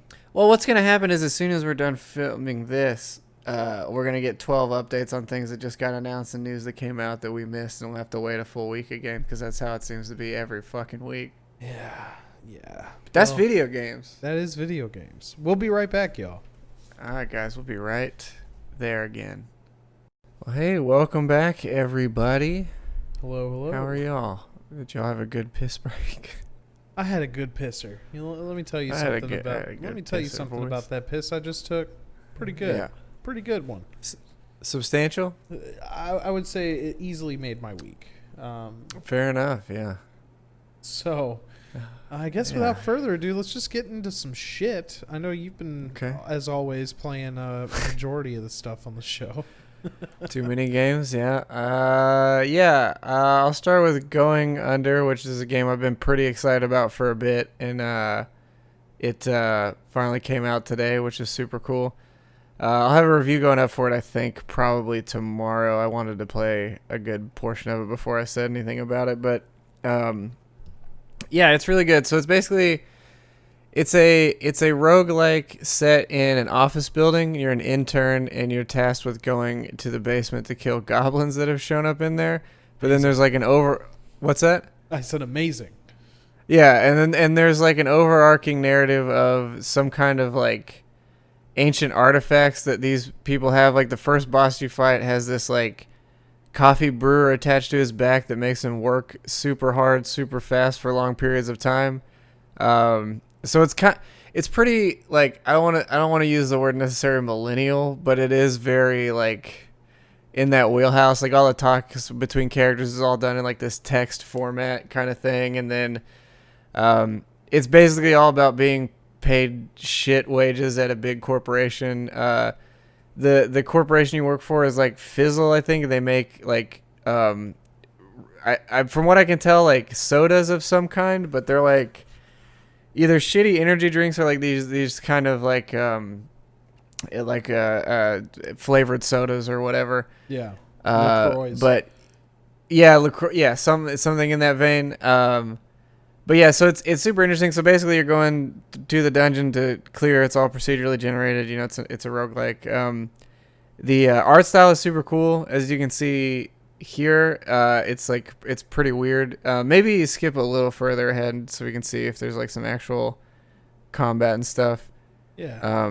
To kind of get them an idea of what that looks like. But yeah, basically every item in every room is a weapon of some sort, and they all break, and then there's also break damage whenever you do that.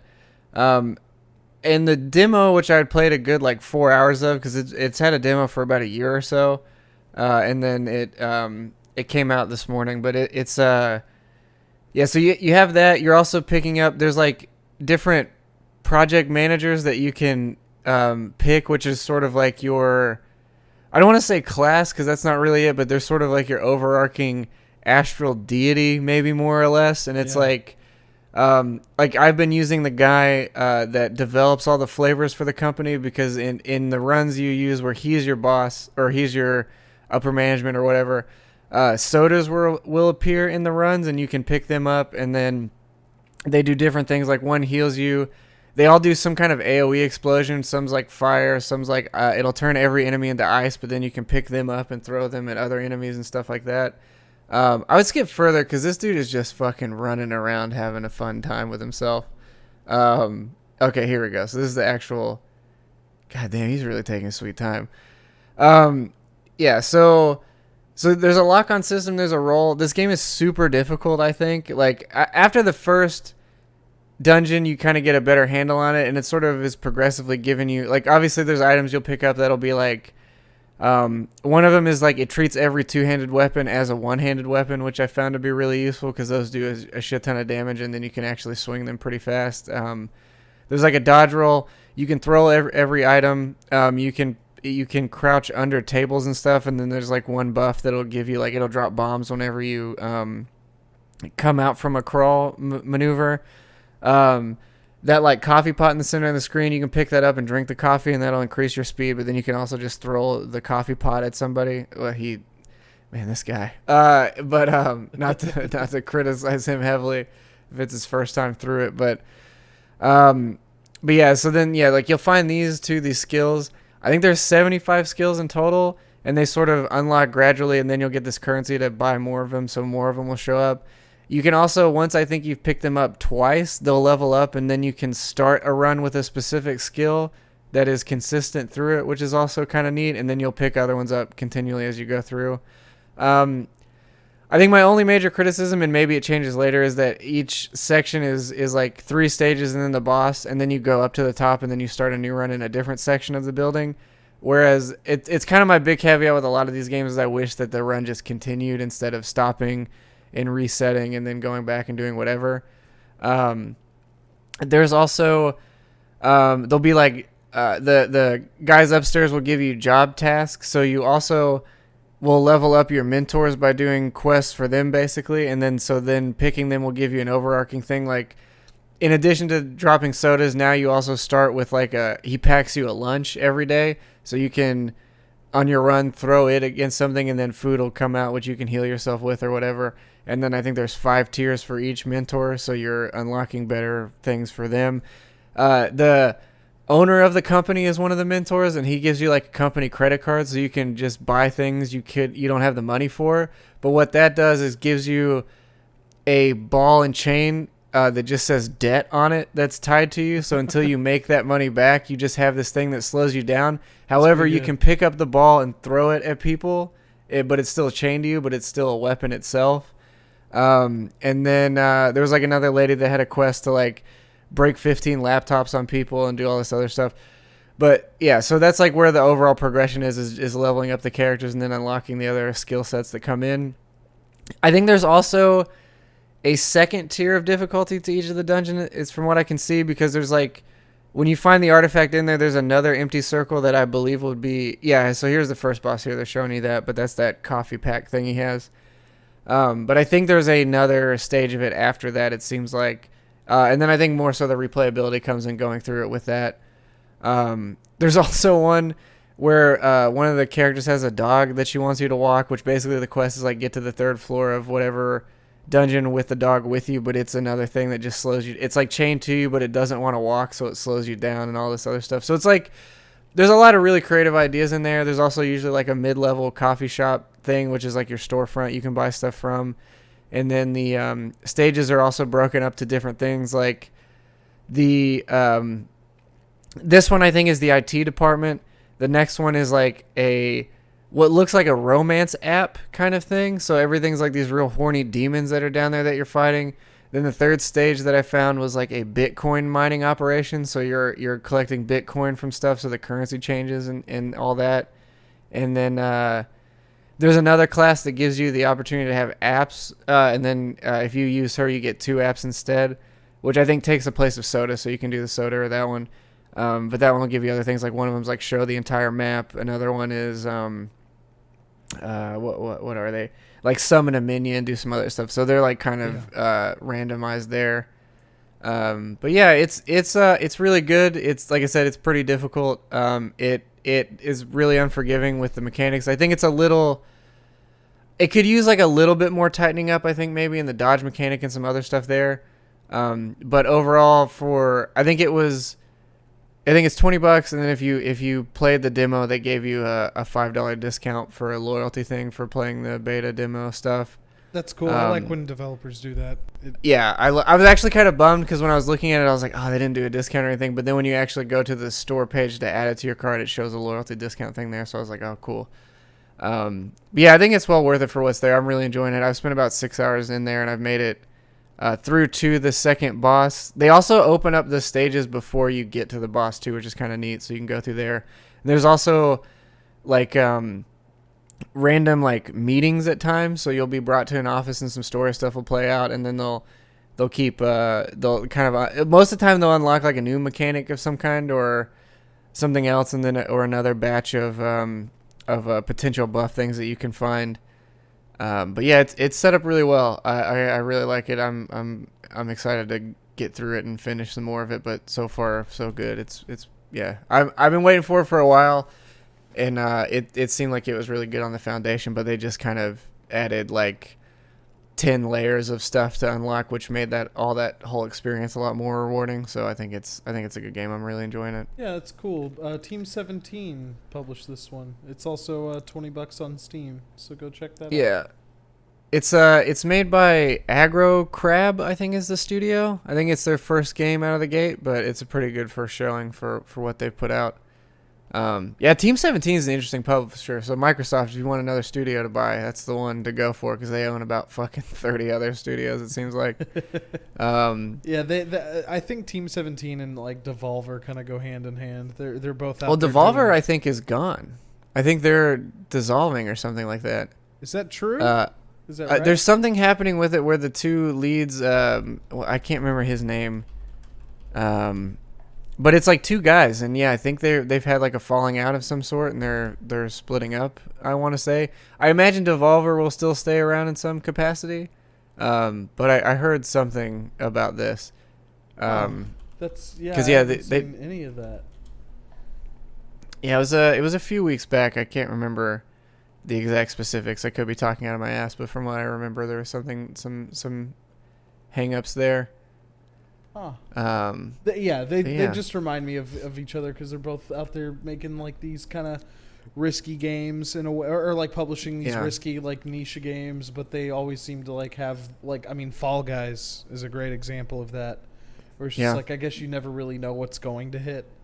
No, but they've had, I think Team 17 also did like they did that ukulele side scroller that they put out a lot of stuff. They publish a lot of things. Mm-hmm. But yeah, and then that I guess we'll move on to the second of the 3 roguelikes I played this week. But yeah, this is with you and these roguelikes. What's up? I'm noticing a trend with you in these roguelikes. Yeah, they're my favorite. They're the best type of game. This is This is Darksburg. This came out. It was on sale for $10. It's been in early access for a bit. I think this was the 1.0 release that came out here. It's I haven't gotten super far into it. I was like playing it for a good like hour ish, and then going under hit. So I started kind of dipping into that instead because that was when I knew I wanted to play. But yeah, this is it's sort of set up kind of like a MOBA. The way that all the character stuff looks, you'll notice when it gets in there that it looks very much like a League of Legends or something like that. But it's a dungeon crawling roguelike, and the idea is you're trying to escape Darksburg by going through certain set stages. I played it solo, but you have an AI companion with you that does pretty well overall. Like, he's relatively competent. But then you'll get a lot of like buffs. Like, you'll level up, and then you'll get like different variations of the moveset and stuff that you have. And then you'll also find you can spend currency to at this like chest between levels to then unlock certain they have a specific name I can't remember. This is actually older footage too. I think this is from earlier in the beta. Or from earlier in early access, because this all looks different now. But yeah, there's like a chest, curiosities I think is what they call them. So you can attach them. It's like bracers that give 10% increased defense at all times, and so on and so forth. And then you can also find like grenades and another specific item that you can use on your T button. And then you have I think 4 moves. And I think the interesting part is the way that the moves will kind of coincide with other characters. So it's like if someone will throw down like a Holy Nova, then you can use the Plague Doctor to sort of shoot into that, and then it'll make it like a Plague Holy damage sort of bubble thing. And then I was playing the Werewolf, which is sort of like a tank, so you can kind of set a shield down to like do reflect damage, but then like the priest that I had with me could do like a beam of holy damage like over my back, and so she was protected while I was doing that. So they sort of play off each other. I think this game would be really fun to play with other people. Like, I don't know how much I'll sit and play with it as just by myself. Yeah. But I think for $10, I mean, it's a solid experience. But yeah, as you can see here, it's definitely set up like a MOBA. Like, it just the aesthetic and everything, the way that the thing is set. I also found too that you can set it to where you control with WSAD instead of clicking, which I definitely prefer in games like this, just because I don't know, the clicking just gets a little cumbersome after a while, or somewhat less precise, I guess, where I'd rather have full control over a character. Can you play with a controller in this game? I haven't tried. I think you can't. Let me look, actually. I think you can, though. I didn't have it plugged in when I started it, so I couldn't try, but I wouldn't be surprised if you could, because it's sort of set up that way. The only thing I would wonder is with it doesn't say that it has it on the store page. Mm-hmm. But I would guess it probably has some, because the only thing that would be a little weird is when you're like AoE spells and distance spells and stuff, you have to aim every one of them, so it might be a little weird there. But I've played games where you could do that with the other stick, so yeah, I'm not totally sure. So I'll probably have more to report on that next week if I spend some more time with it. But as it sits, it seems pretty neat. And then I'll talk about Atomicrops next, I think, because that's the other roguelike, and then we'll go from there. Hell yeah, brother. All right, let's get into this one. Atomicrops is cool. It's sort of like I think on the review I put on Steam, it was like, I called it like Stardew Bomb Shelter or something like that. So it's basically like, it's more or less a farming simulator, but it is a So it's kind of weird. So what you're doing is, like, you start out with a plot of like 6 spots, I think, and then you get 4 seeds, and you can plant potatoes, and then you have like a 2.5 minute cycle to where you're going and killing these enemies, and then each of these random like plots will have say like they'll spawn a bunch of seeds, or they'll spawn like a random drill that you can use, or a tractor is what they call them, or you can get like a overall buff, like another bee for your farm, or like a cow that will water the plants while you're gone and stuff like that. So you go through that 2-minute cycle, 2.5 minute cycle, whatever, and then at night your farm will get attacked, so then you're trying to defend that while also planting, watering, and harvesting your seeds, because there's an overall. You go to town between every night, and then you're able to. They'll give you like a recount of everything, like how Stardew would do at the end of the night, and give you like a percentage of money, or I think gold beans in this game, and you'll do that, and then you can spend it on weapons and stuff like that. And then if you've harvested a certain set of roses, you'll also be able to spend roses as a higher currency for stuff. Well, for example, like you don't heal in this game. You have to find a specific seed that has a heart plant, and then you plant it and grow it, and then you get health back. So that's sort of where a lot of the difficulty comes in, is just not being able to heal outside of having to actually plant a crop and grow it to heal. And then you can sort of expand your health by, I think, planting and growing a certain number of those while still at full health, I think it is, which is neat. You can also fertilize everything with these like chunks of meat. It's like a 5 stages basically. So every season is 3 days, and then it's like two farming days, and then the boss fight, which still has a farming phase and all that. And then you'll go back, and then the mayor will give you an overall reward based on how well you did that whole season, and then you'll go to the next one, and then the last one is like Atomic Winter, I think, which is like just a boss fight if I remember right. There's also there's kind of a lot. There's also 4 stages around it that you can go to, and you'll have to build a bridge to each one, so you can keep going to the higher difficulty enemies to get somewhat better overall stuff. The real beauty of it comes into how the RNG works, because there's a lot of like I've never really, like, you'll say this in a lot of roguelikes, but I've never really had one that was so varied. Like, it'll be like, one of them I found boots that would automatically till every ground that I walked on, which was huge, because that like took a full step basically out of planting things. Yeah. There's also like, it's really smart about that too, because like your watering can, you just have to fill it up and it'll automatically water whatever is needed, but to like pretty much the full extent of your farm. So you could be like anywhere basically. You can walk really far away and still be doing it. Same with like tilling and stuff. You can kind of, as long as you're holding the button, kind of walk a pretty far distance. But yeah, like when I got that, then I got something that every time you pulled up a seed or planted or every time you tilled seeds, a worm would grow that would add 1 ball to like a worm that was following you, that acted as like a shield basically around you. And then there's also like, the guns are really weird because you can buy new guns and upgrade them, but they break every morning. So like you'll have them for that night and then they'll break the next day. So you sort of have to mitigate your, it's sort of like the first day you usually will farm as much as you can. Then the next day you'll probably buy a gun to get like a farther set for everything. And then that like 3rd day is the boss fight, so you're trying to like plant and get everything going that whole day, and then fighting the boss with like a upgraded better weapon that you get. And then in addition to that, there's also, once you get to the 2nd stage of the sort of combat crop gathering or seed gathering areas, there's like these insects that you'll find. If you save those, then they'll go to your main hub, which is where you go back to once you die completely.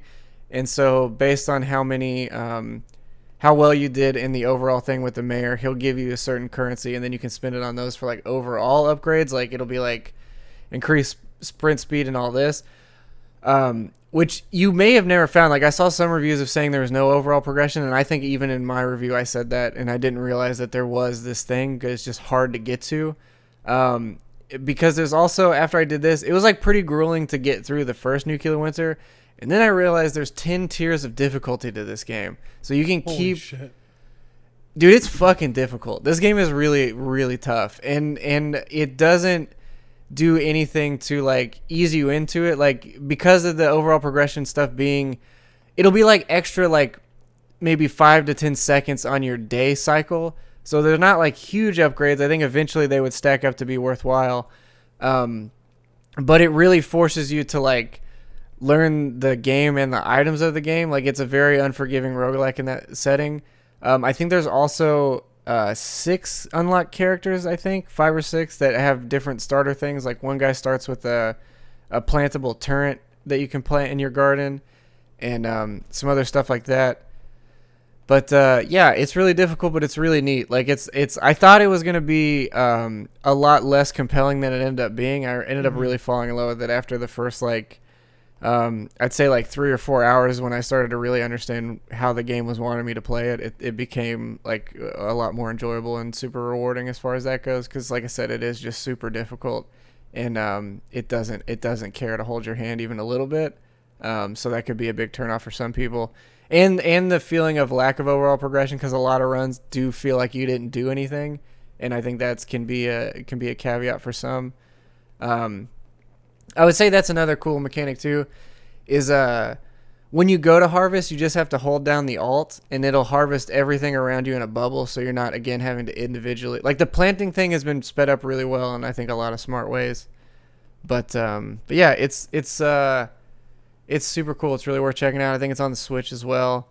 And I think it initially was in early access on Epic's Game Store, but it came out on Steam in its 1.0 version.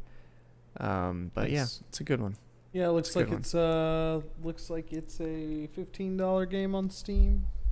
Yeah, I think on launch day, I think I paid $10 maybe. I think it was another relatively inexpensive one.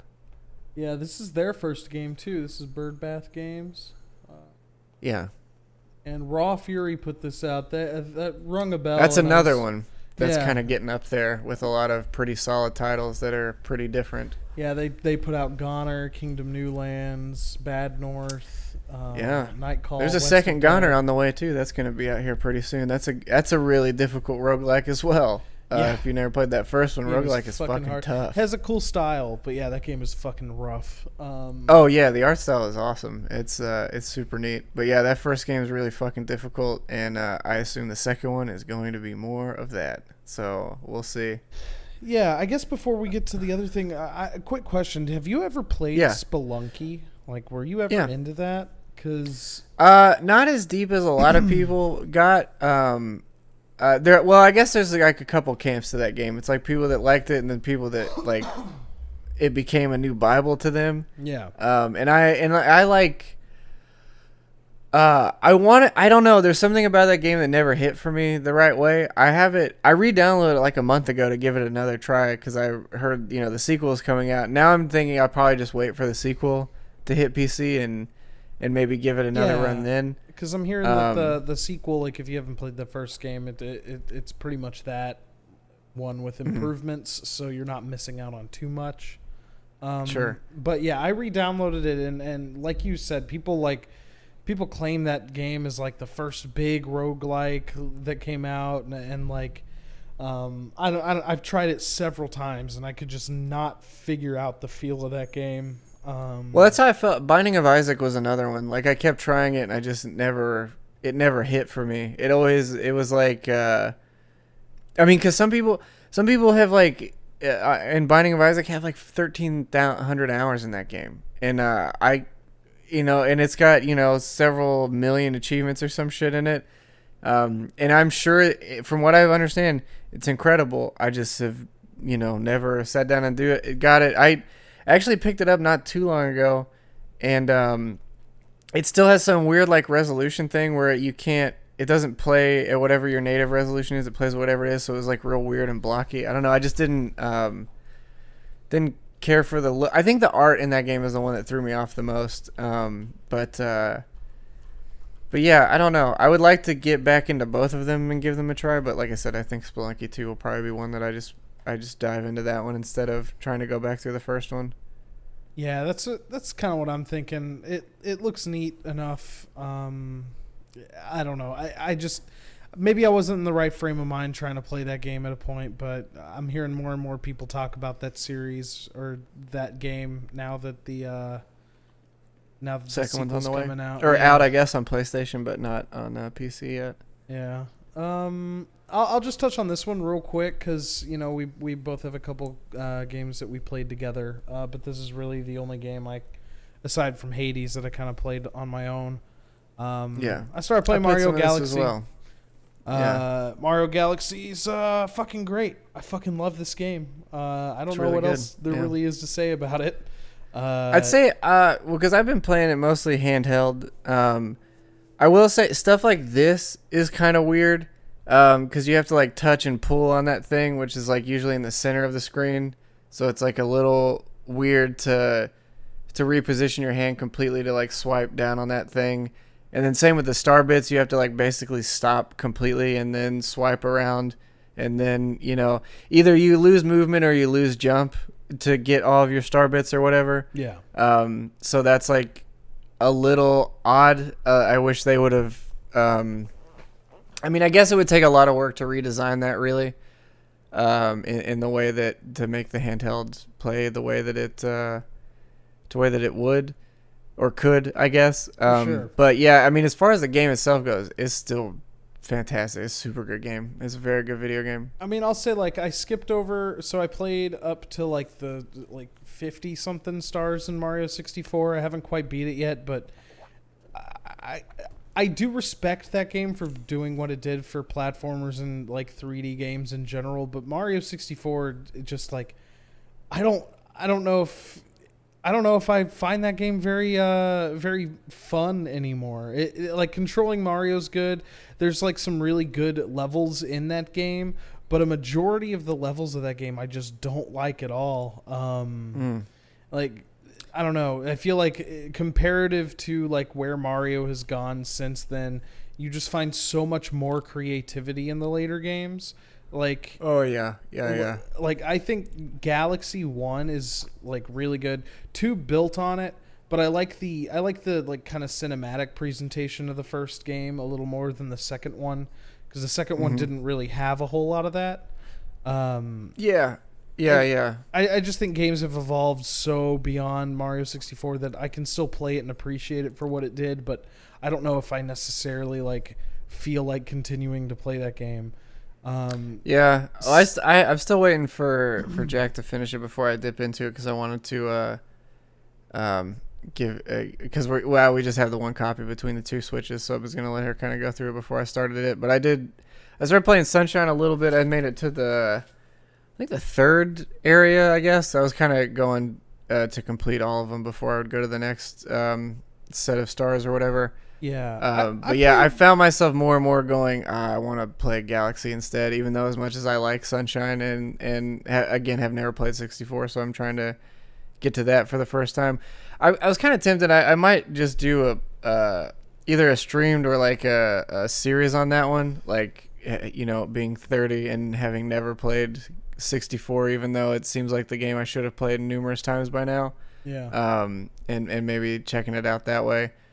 But yeah, again, Galaxy is just like, I don't know, man. It's so good, and the creativity in the game is so wild, and just all the mechanics of it, just everything about it is like. Well, I think with it, it's just like everything is so fresh in that game continually. Like every area you go to is pretty wild. I think really, as much as Donkey did a comedy video on it, I think if you watch that, it's a pretty good summation in a couple minutes of what that game is, because he really explains it really well.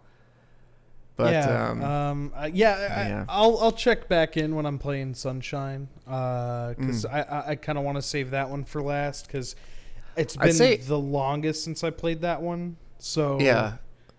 My biggest caveat with Sunshine is just the camera, and same with the little bit, like when I jumped into 64 just to see it. I think I don't even think I did the first stage. I just kind of popped in, but yeah, the camera controls, by virtue of either having a C buttons or a C stick, are really weird. Because like especially now, your muscle memory is so tuned to pulling the stick to go up, but in Galaxy it like either zooms in or out the camera, and then you still rotate it either direction with the left and right.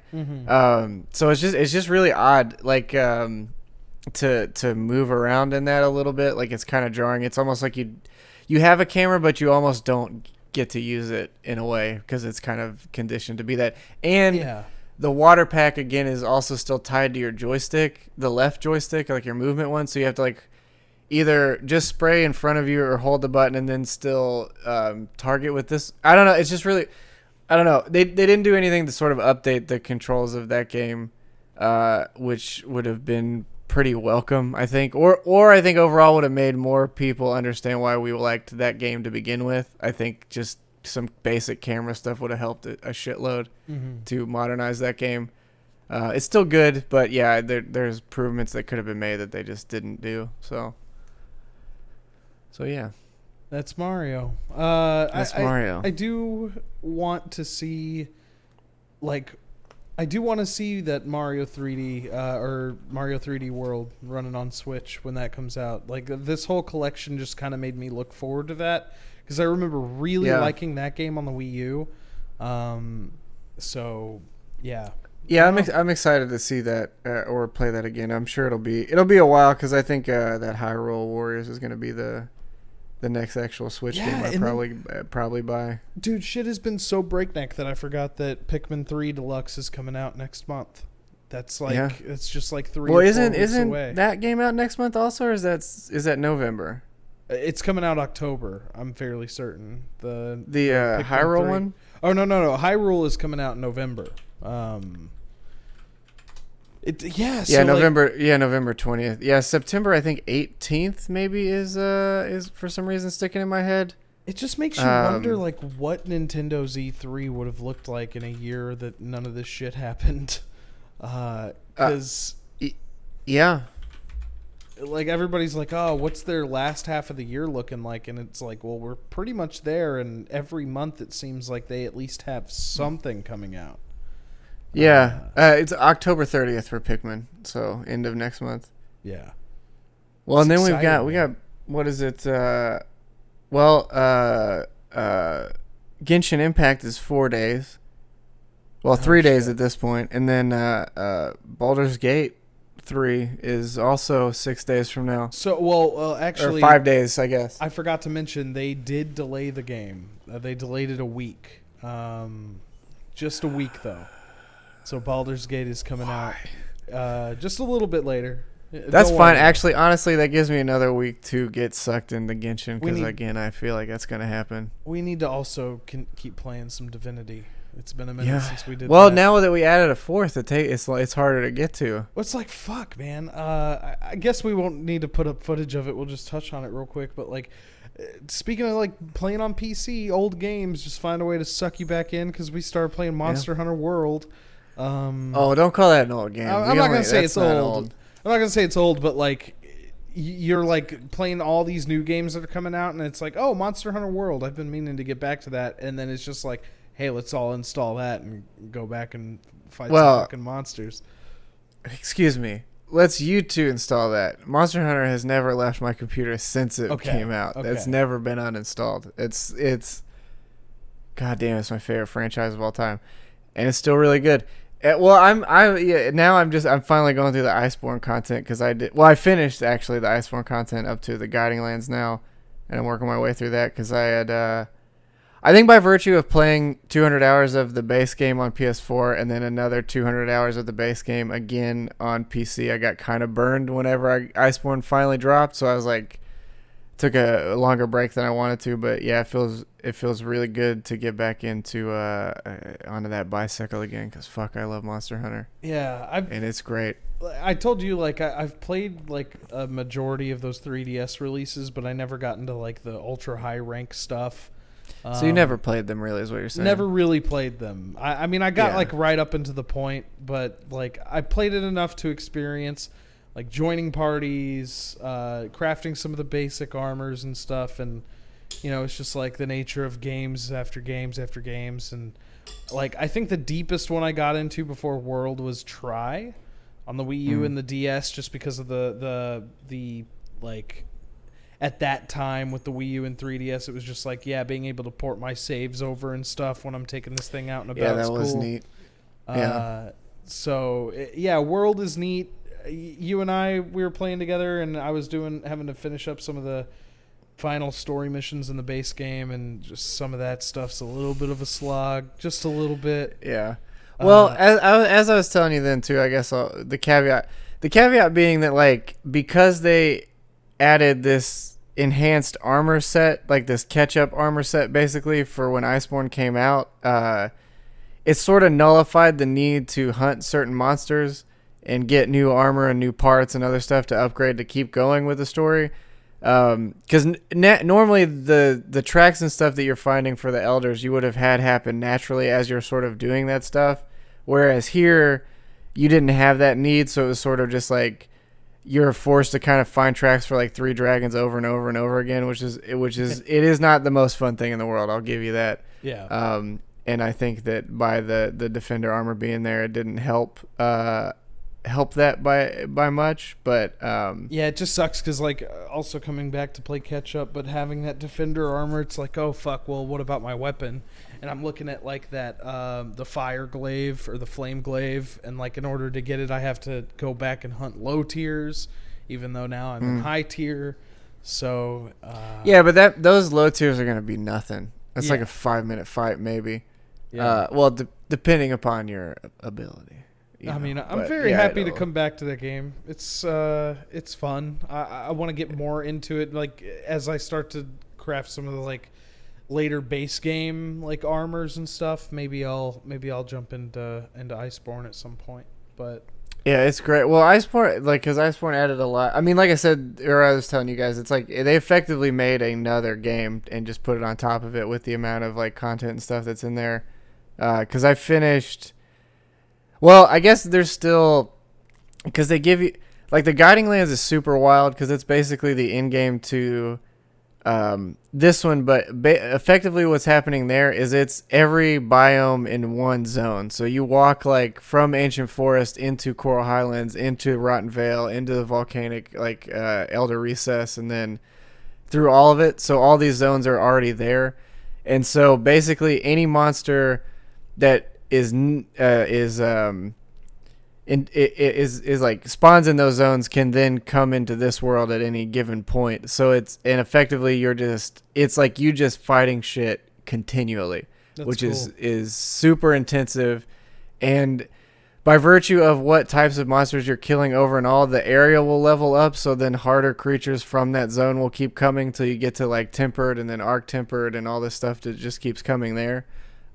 So it is a really wild endurance test, especially if you've played the game a lot. It's like, all right, here's sort of a crash course in fighting everything you fought beforehand and harder versions of that stuff.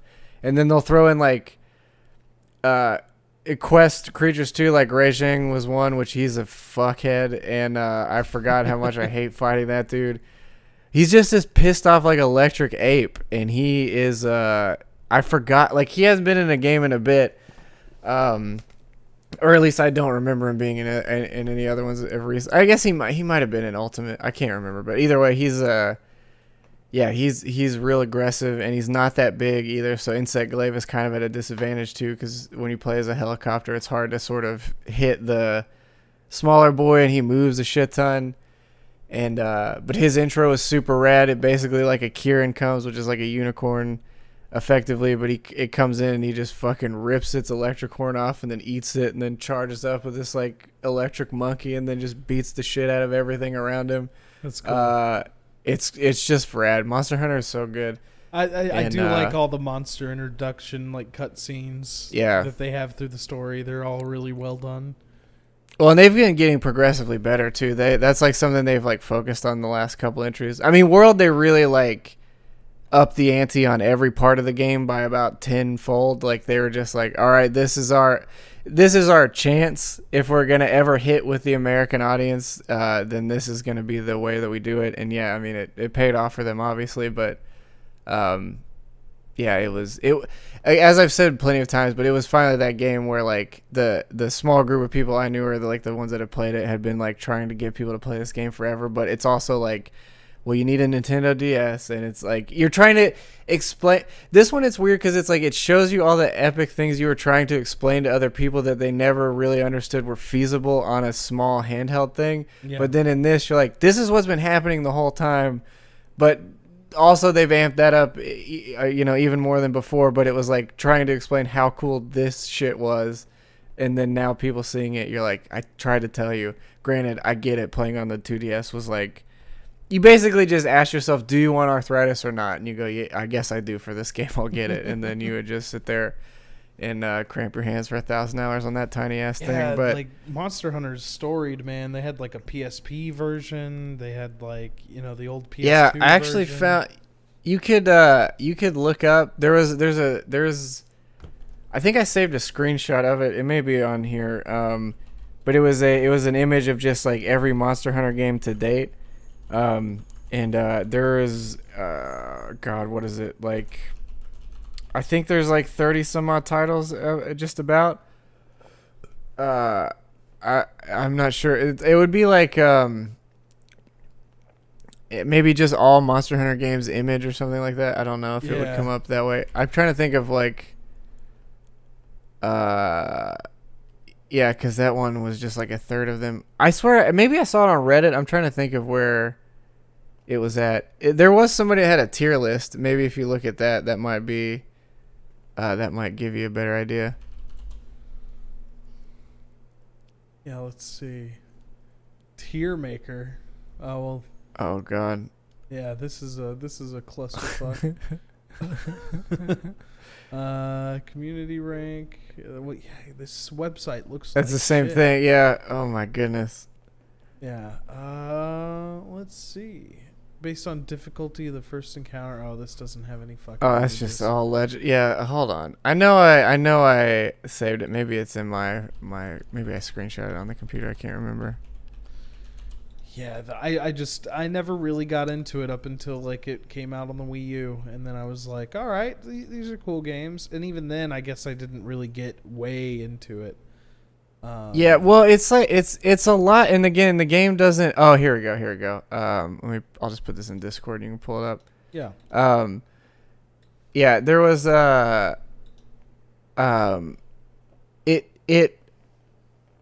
it didn't do well with holding your hand or helping you to explain anything.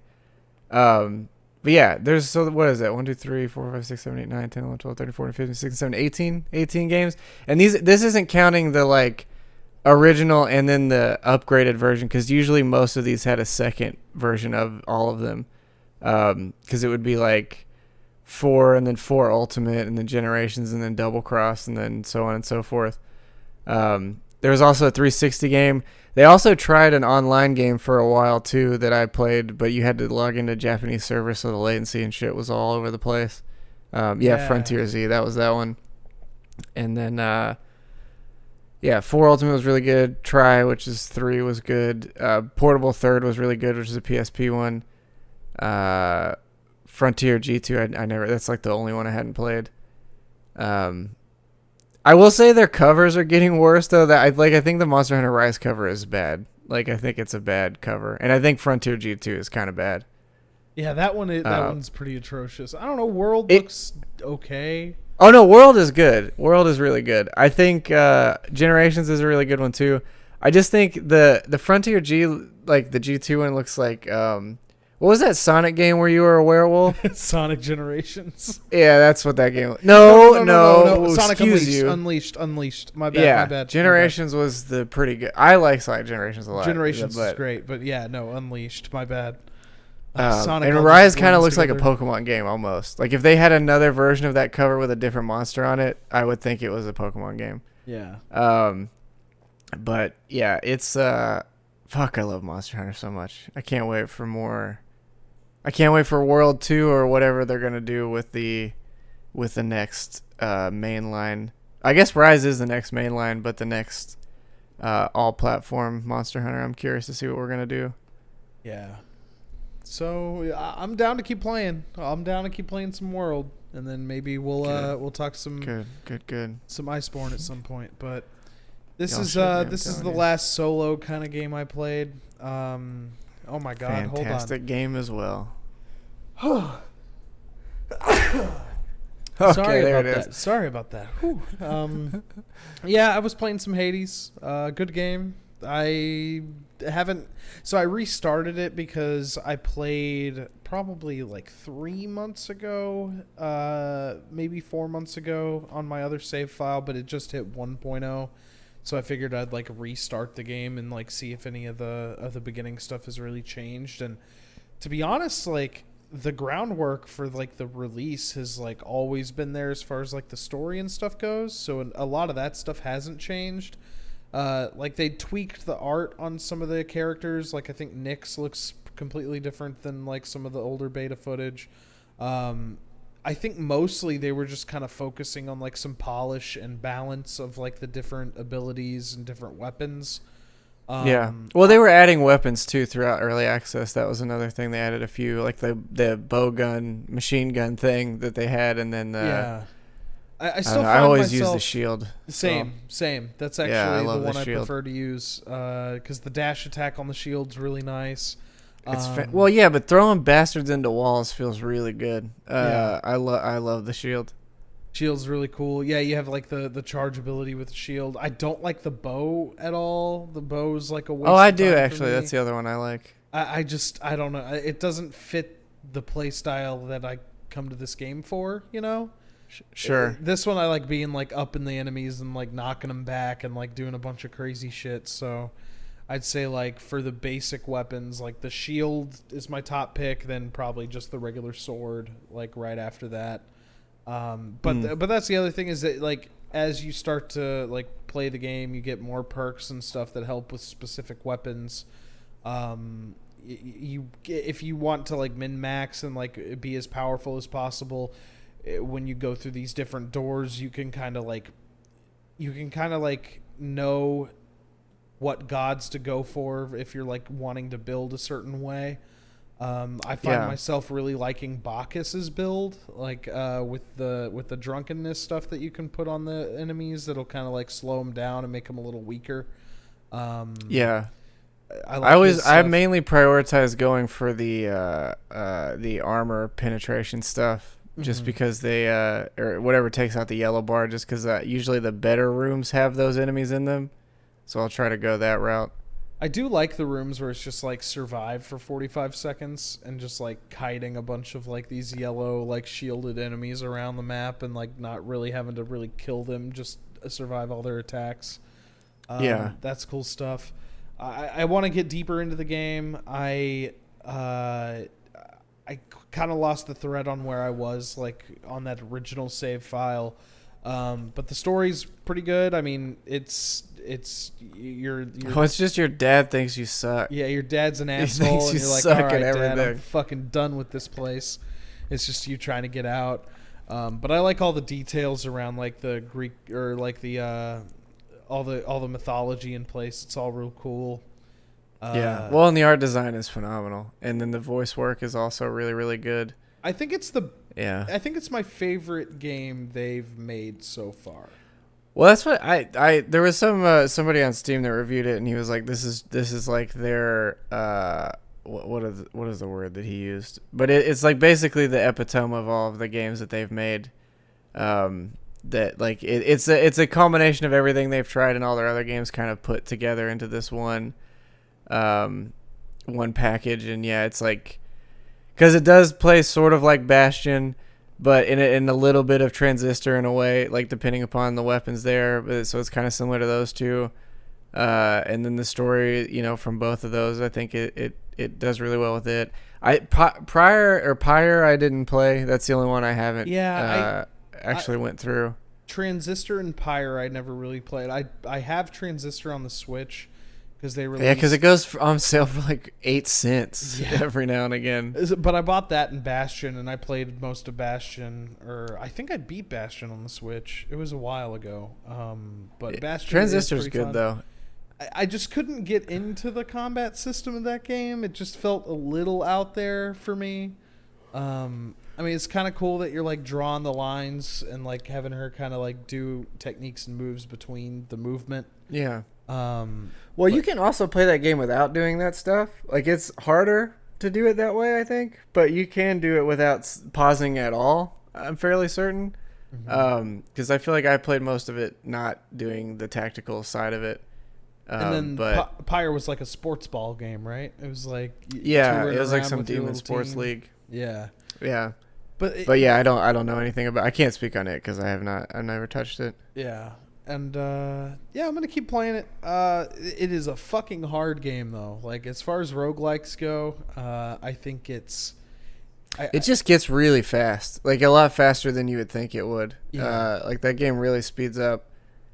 And I think the bosses are really tough. Especially, I think the first one that really gave me a run was the Minotaur and his buddy. That one I think was the first one that I had some struggle with. I think that's actually the boss on my other save file that I didn't get past. I kept they're rough, man. Against that one, yeah. But that's because I think too. I could be wrong, but I think one powers up the other one. They also added a bunch of variants of this one. Mm-hmm. They have like 3 different sisters, I think, so you could end up with any one of them. Yeah, I fought one of the variants, and she was a son of a fucking bitch to fight, dude. Compared to Megara, it was just really fucking bad. Fair enough, yeah. The other thing I'll just say right quick is the thing that I like about it is that like you keep all your rewards as you're going through. So it's not like it's punishing you for dying. It kind of like encourages you to die in a way. Like if you're, I feel like it's this like a really good skilled player could probably play this game in like some crazy YouTube compilation, like no hit kind of thing. But like when you start to get to levels that are way above what you can really handle as far as like what skills you have and what you've upgraded and what you haven't, they don't punish you for dying. It's like you just go back and you go to your mirror in your room, you select like the global upgrades, like the permanent upgrades for each run, then you can like, you know, go tweak your like your loadouts. So I think that's nice too that they let you refund a lot of that. Like you can just redo your you know, put perks wherever you want. It's sort of like really open ended. It's like once you've got the thing, you've got the thing. Yeah. And so it's sort of how you want to mess with it. It really encourages, like, I wouldn't be surprised to see a lot of people, like, theory crafting, like, min-max builds and, like, best-case scenarios and stuff for I'm sure, some of the runs. Well, and there's that neat mechanic of becoming friends with all the characters in the underworld, too, so they'll sort of give you better stuff and help you out more, which is neat. Yeah. Because they're all sort of low-key trying to not let Hades know that they're helping you. I do also like because your dad's such a son of a bitch. One of the like I guess it speaks to like the writing and the characters and stuff. But you will come to a room at some point where it's like 2 gods in the same room, and you pick one or the other. And the one that you don't pick is like, oh, I thought I was your favorite uncle. Well, you're a son of a bitch. And he, like, like starts to try and kill you. Fun. And then you beat him, and he's just like, oh, I just wanted to test your loyalties or whatever. And then you get that other buff or whatever, and you just keep going. I really do like the writing and the voice actors and everything. It's all really well fitted in this game. Well, that's the thing is, like, with most roguelikes, the story is the thing that's always, like, the least important and always suffers. But here they somehow made it a focus and made all that work with all the other calamity of roguelike game design. Yeah. Which is cool to see. Fuck yeah. Hades is a really good video game. This is a goddamn good game. It's a good game. Speaking of another decent game, I don't know quite how to feel about Gloomhaevn in its current state. Me either, bud. When I played it solo before we did, I didn't love it. And at a point I almost wished I had not bought it on Humble so I could have given it back. But I think as a group thing it's more fun. It's really slow to me. Yeah. Like the game just is really, it's a slow paced game for a video game, and like the mechanic of having to, you know, move characters and get gold, and that could all just be like its version of difficulty. But I don't like I don't love it. The board game itself is very much slow, methodical. Like your bookkeeping in that you're like writing things down, you're keeping track of things. So like that slow, methodical nature, I think is like pretty important for a game like this. But the combat itself, you're right, because like when you're playing with 4 people on the PC version, you're all doing like shit at the same time. You're waiting on everybody to kind of strategize, make their turn. So the turns take way longer than they need to. But it is a blessing going into the world, and all of that bookkeeping shit from the board game is like not a thing you have to worry about. Well, see, and having not played the board game, I'm fresh into it as a game, I guess. Yeah. And I think maybe the issue too is I'm so used to just games being speedier, or again the system of like you know, having your moveset basically disabled every time you use a move. it's like a little jarring as well, because it's like that, and I don't fully understand when a card gets burned or doesn't either, and then how you sort of dismantle stuff. I also think too, like, the communication between probably just between us needs to be way better, just because it seems like but I think because of it's a hex-based game, like, every movement is so important, and like, if we don't map out everything ahead of time, it's hard to get right. Yeah. But even then, because the characters are like randomized with their actual, because it doesn't give you even if your teammate is locked in, it doesn't give you his like initiative ahead of time, which is weird. I think it's stupid because like you're talking about that stuff like when you're playing the game. And when they lay the cards down, you can obviously see the initiative. Yeah, if you look at the top, you can see like on the character portraits, there's like that number up on the top left. And during the picking phase, it's all question marks. You can see your own initiative. But if you have a plan going into it, you're like, hey, let me go first. I can buff you with this. By the time you go to do your movement and then attack, you'll have like a bonus. But then like whoever we're playing with, or like somebody could just like change their mind and like change their initiative and like fuck up like the whole plan. So then you're like scrambling to pick. So just like the basic combat of the game is you draw cards, you get 2 cards. There's like a top tier, or there's like a top option, lower option. You pick the top option of one card, and it forces you to select the second option of the other card. So, and then on those abilities, if you use like the more powerful ability of that card, it burns the card, which basically means it like omits it from gameplay entirely for this round, for this area that you're in on the map. And then like as you start to draw cards, you discard them, and then you can like take rests where you like sacrifice one of your discarded cards to draw the rest of them. So there's a lot of shit going on there, but yeah, like that is the big thing, I think, is just like to make this game more fun is just like you have to be communicating the entire time. Yeah. I mean, because that's not to say, because it was satisfying when we did finally like finish our first couple rooms or whatever, like when the things started to synergize a little bit better. The other thing is like the thing that I was having the biggest gripe with is like a lot of the cards will say they do a thing, but it doesn't tell you what that thing is. Like, you know how in card games it'll be like, this does ambition 5, and it's like, well, what is ambition? Because usually in every card game you just scroll over the card and it'll have a thing that comes out to the side that's like ambition means blah blah blah blah.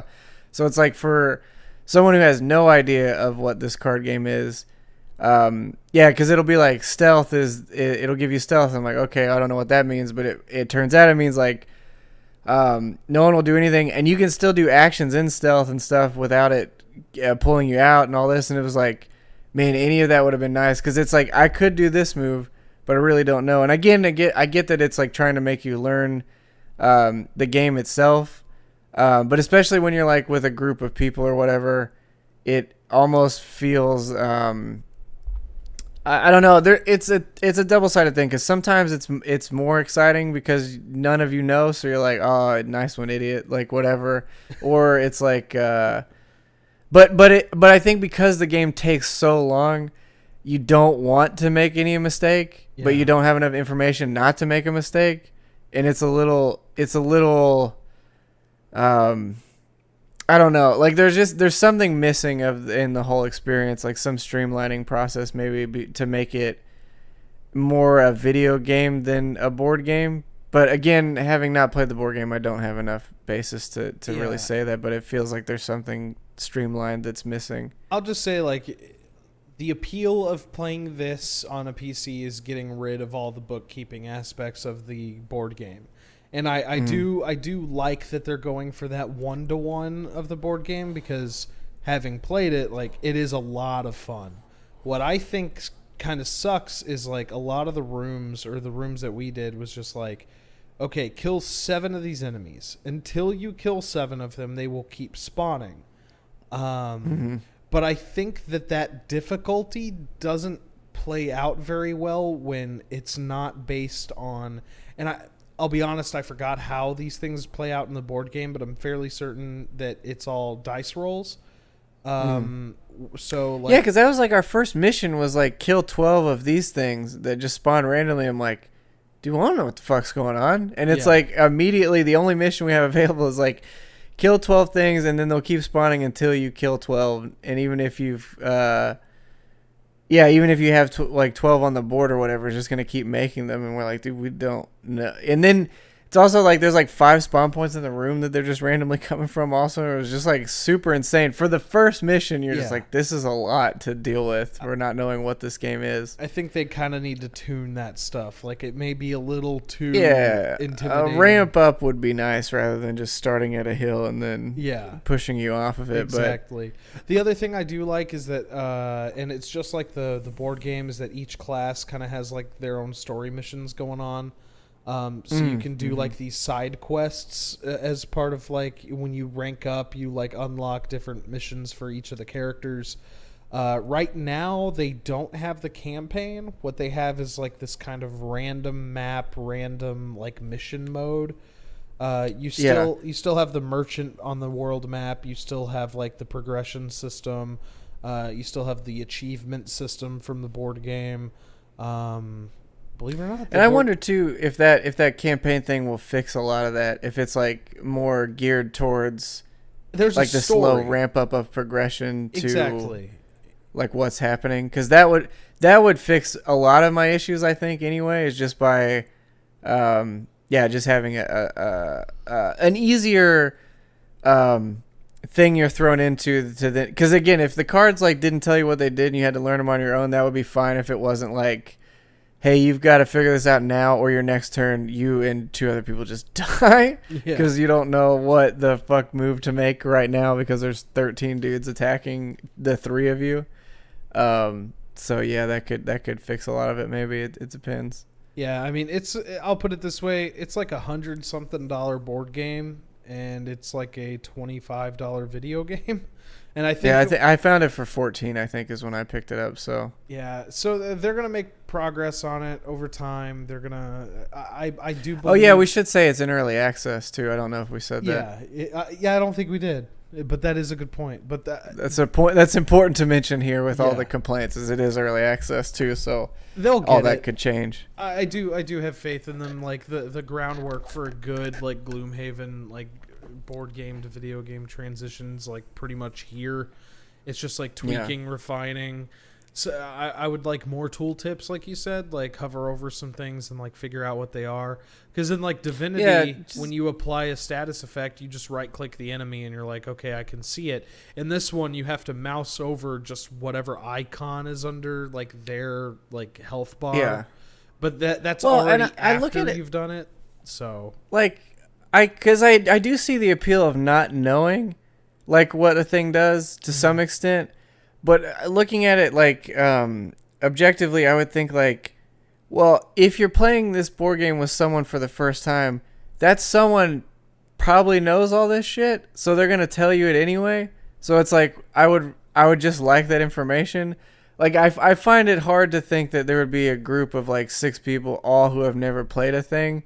And I mean, I guess that's not that uncommon maybe, but I don't know. It just seems like a weird thing to admit for especially again because of the entry fee here is way less, and the fact that you can do it by yourself. I feel like it would be in service to help people either come into the series as a whole or be more inclined to buy the physical version if they're like had all the stuff explained, so when they went to the board game they could go, all right, I know what all these moves do, so anybody that I'm with I can easily inform them of what's happening, you know, or something. Because like I said, I do I mean, again, playing roguelikes and stuff, I love the idea of the unknown, but I think in some games, especially strategy games, I would like more information than less. But yeah, I don't know.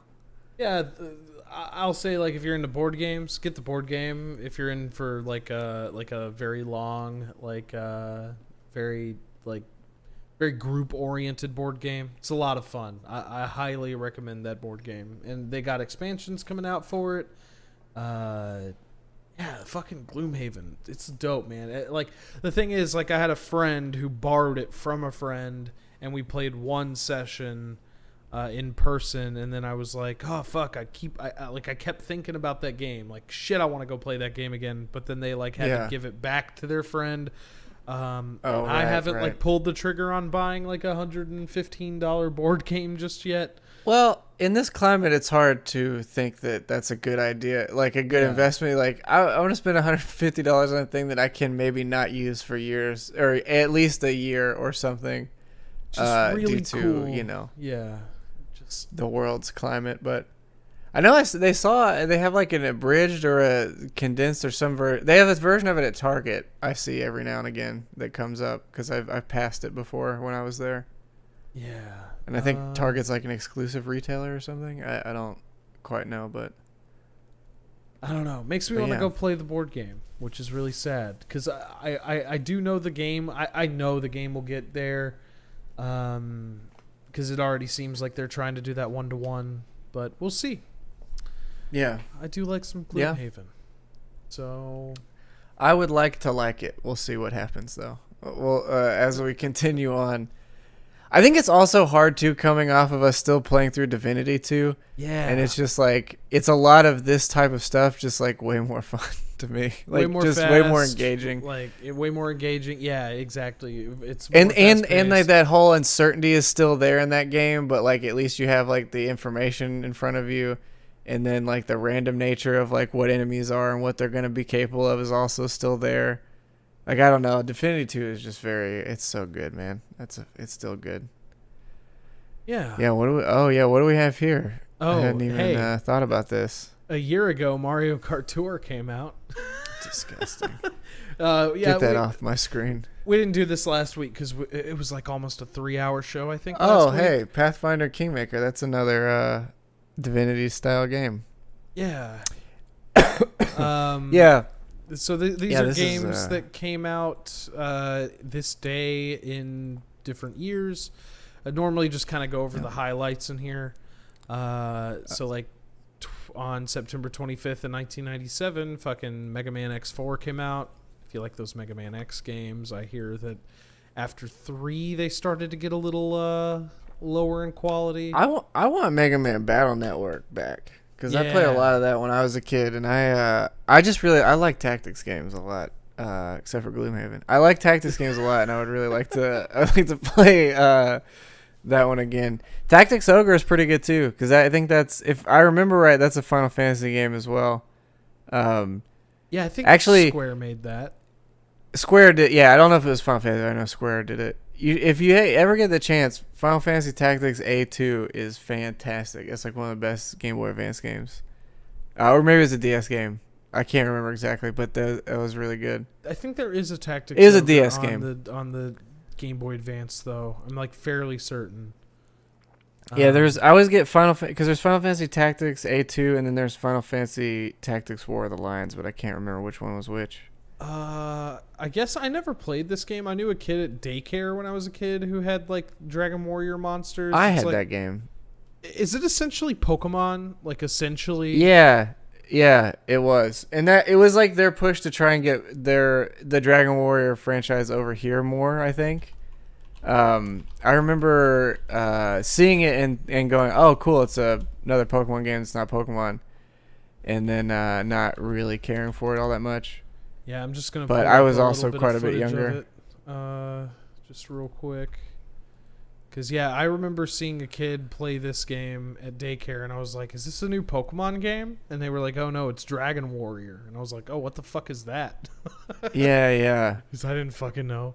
But yeah, maybe we can skip to like a little combat because that's what I really saw. That kind of because it looks like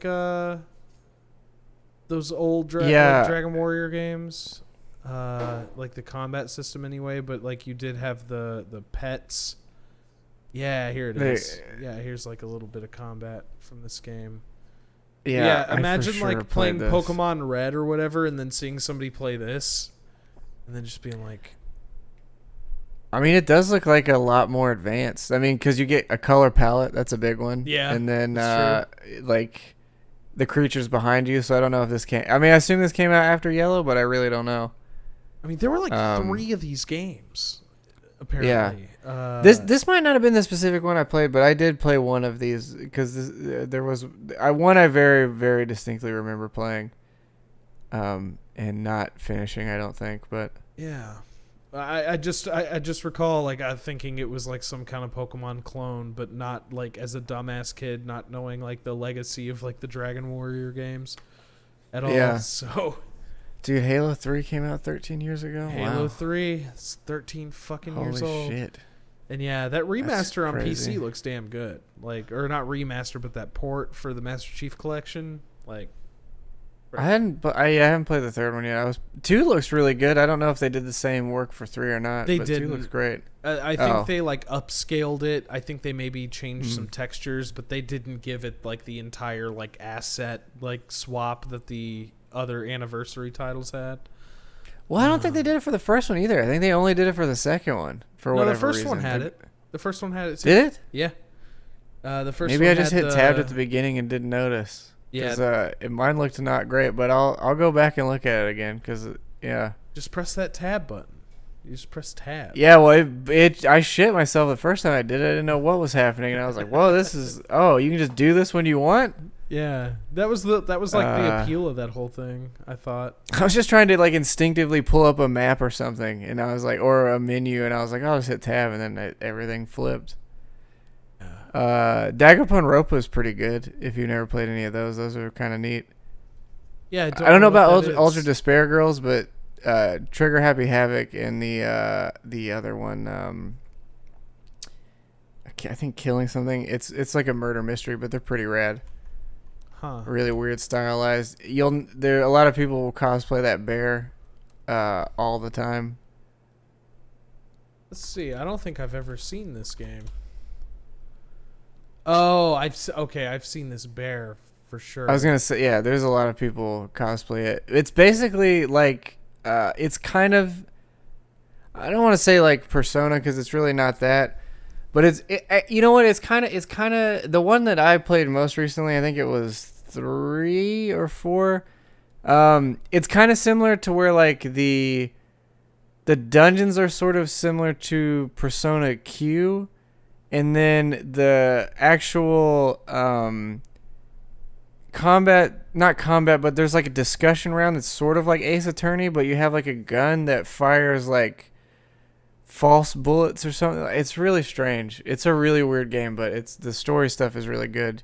You're like at a high school, so it's Japanese, so you're at a high school, but it's like a high school where everybody is the best at whatever they do. It's like the best baseball player. Or like the best artist and then the best this, but then they're trapped in this school until they solve one of the students gets killed, and then they're trapped until they figure out the murder or something else. It's been a while, but there's like some other overall narrative to it, but I remember really enjoying when I played through it. They're weird though. They're super weird. Yeah, I mean, I'd skipped through like 2 parts of this like guys like no commentary gameplay, and I think we're just now getting to a dungeon.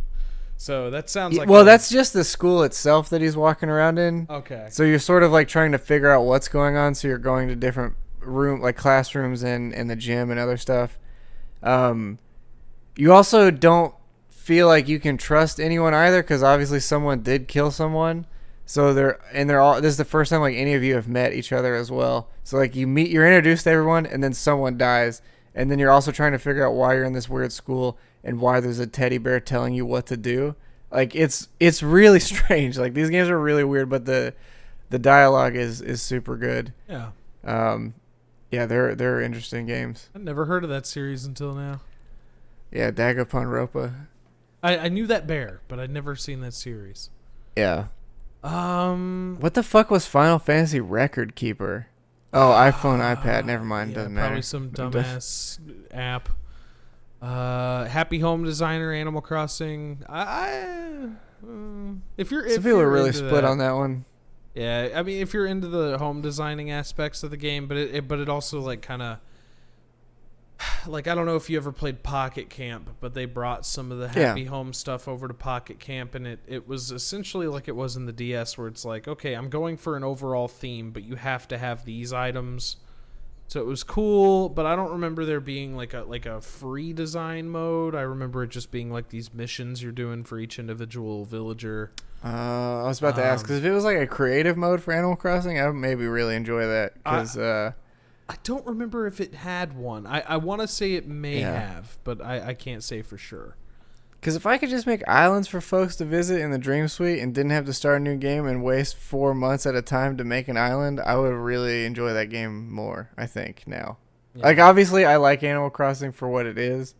However, I would like a more creative option. I just hope the fall update's pretty substantial. I also hope that, like, dude, my town's so far gone. I think I'm out. You think you're out? I think I'm out, yeah.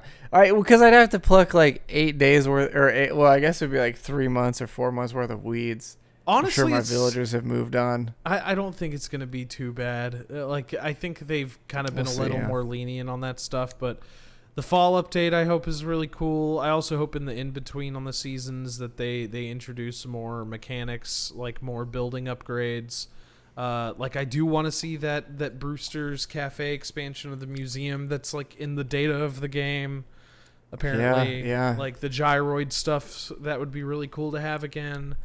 I would love to have like more options that you can like do as far as like mini games and stuff to play with your friends that they had in like New Leaf.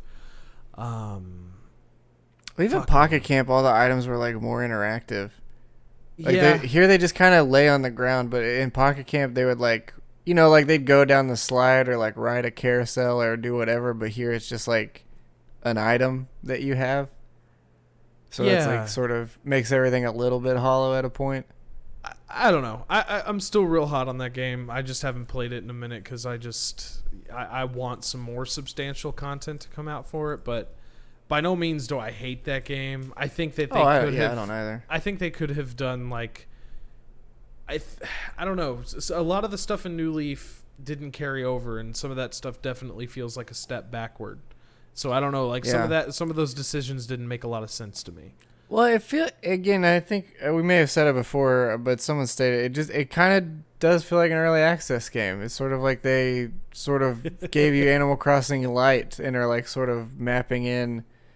I mean, there's a ton of stuff in that game, don't get me wrong, but it does sort of seem like they're like slowly teasing at giving you the rest of the game there, which that's fine. But yeah, it's hard to, because once my island was terraformed and then once I found every fossil, I lost my will to live in that game. I didn't have anything else to do, I think also spending like 3 days trying to catch a specific fish and then getting it once, and then I was like, man, I don't want to do that every season for every month, I guess, for one fish. I don't see the value, and then I kind of fell out.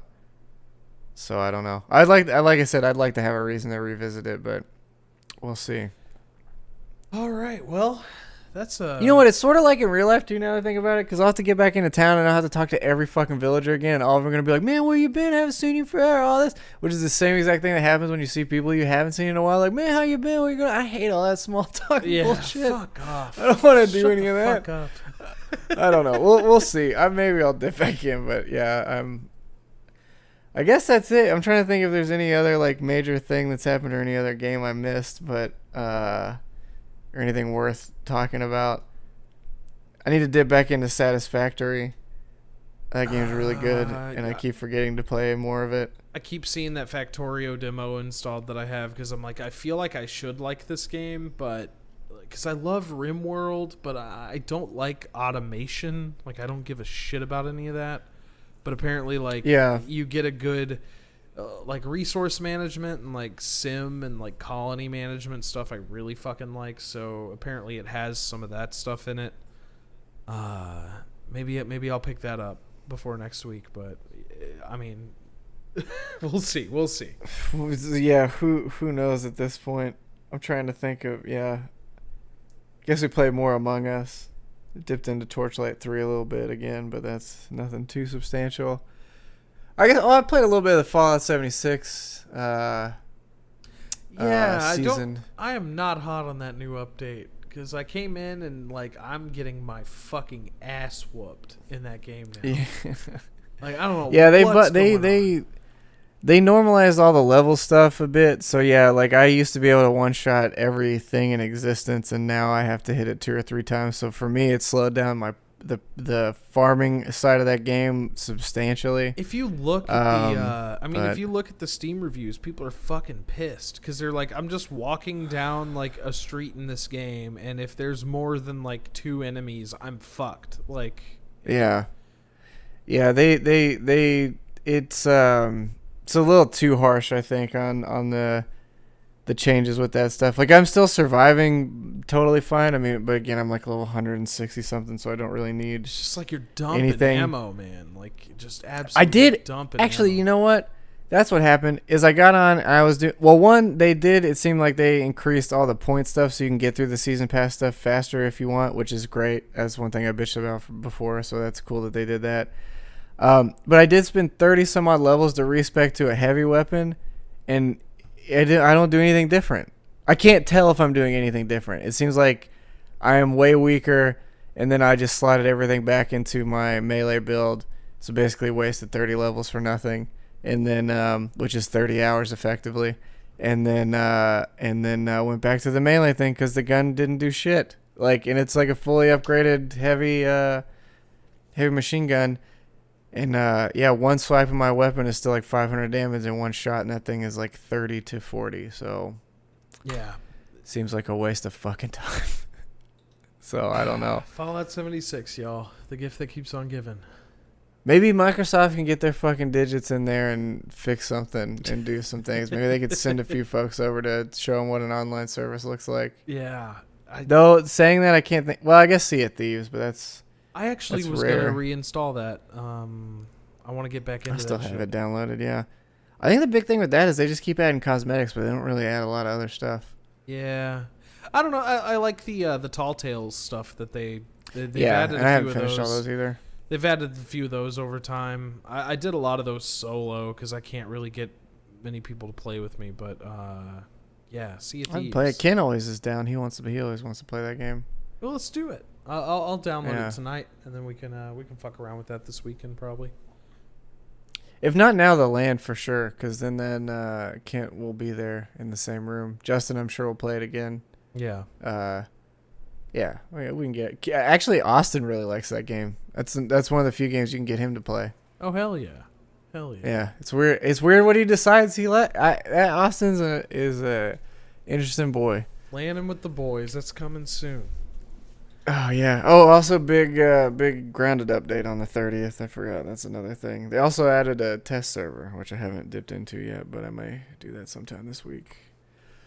All right. Yeah. But yeah, guys, that's video games. There's been video games this week. Can you believe it? And there's gonna be some next week, and probably till the end of time, and at least through Christmas 2020, there'll be video games. We're all gonna be broke. Yeah, especially if Nintendo keeps doing this saturated every month where you get a new banger, then yeah, we're gonna be done. Oh yeah, that's the other thing. Star Wars Squadrons. That's like the 13th, I think. Fuck yeah, that's coming quick. And I actually want to play that game. Unfortunately.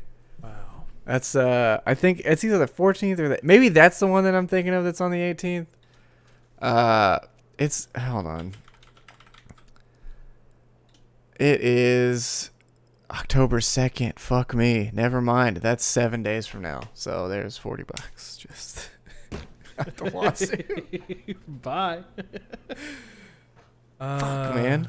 Well, hey, look. I guess if they push back what's his face for a week, that's where that'll go instead, I suppose. Damn you. I was looking forward to Baldur's Gate 3, but yeah, we'll play it when it comes out. So was I. Well, a week late's not bad. I wonder if they've updated the Steam page. That'll be the last thing before I shut the fuck up. Yeah, by the way, you can follow me pretty much everywhere at the Deadly Robot. That's pretty much what I go by. If I could spell Baldur's, maybe. B. Yeah. A. Yeah. W. U. No, W. Baldur's Gate. That's not how you spell that. No, Baldur. Yeah, that's what I thought. Baudler? No, Baldur. Yeah. Okay, I'm dumb as fuck.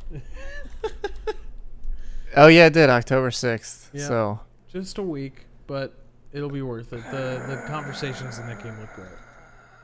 Yeah, it does look really good. Damn it. Fuck, come on. Give it to me. Give me the game. Give me the video game. Inject me with the video game. Give me the fucking video game. All right, man. Well, see y'all next week. I think, let's see. Yeah, Under Oath was the game I was playing. Going Under, I'll have a review up for that probably tonight or tomorrow. Go Under Oath. Yeah, Going Under, we'll have one. Darksburg's coming up. Maybe we'll do one for Left 4 Dead 2. But I think that's it as far as the horizon. I may do one for Star Wars Squadrons, but I imagine there'll probably be 8,000 of those, so I'm sure I don't need to, but maybe I will. But yeah, we'll see you guys next Friday. Goodbye. Boy.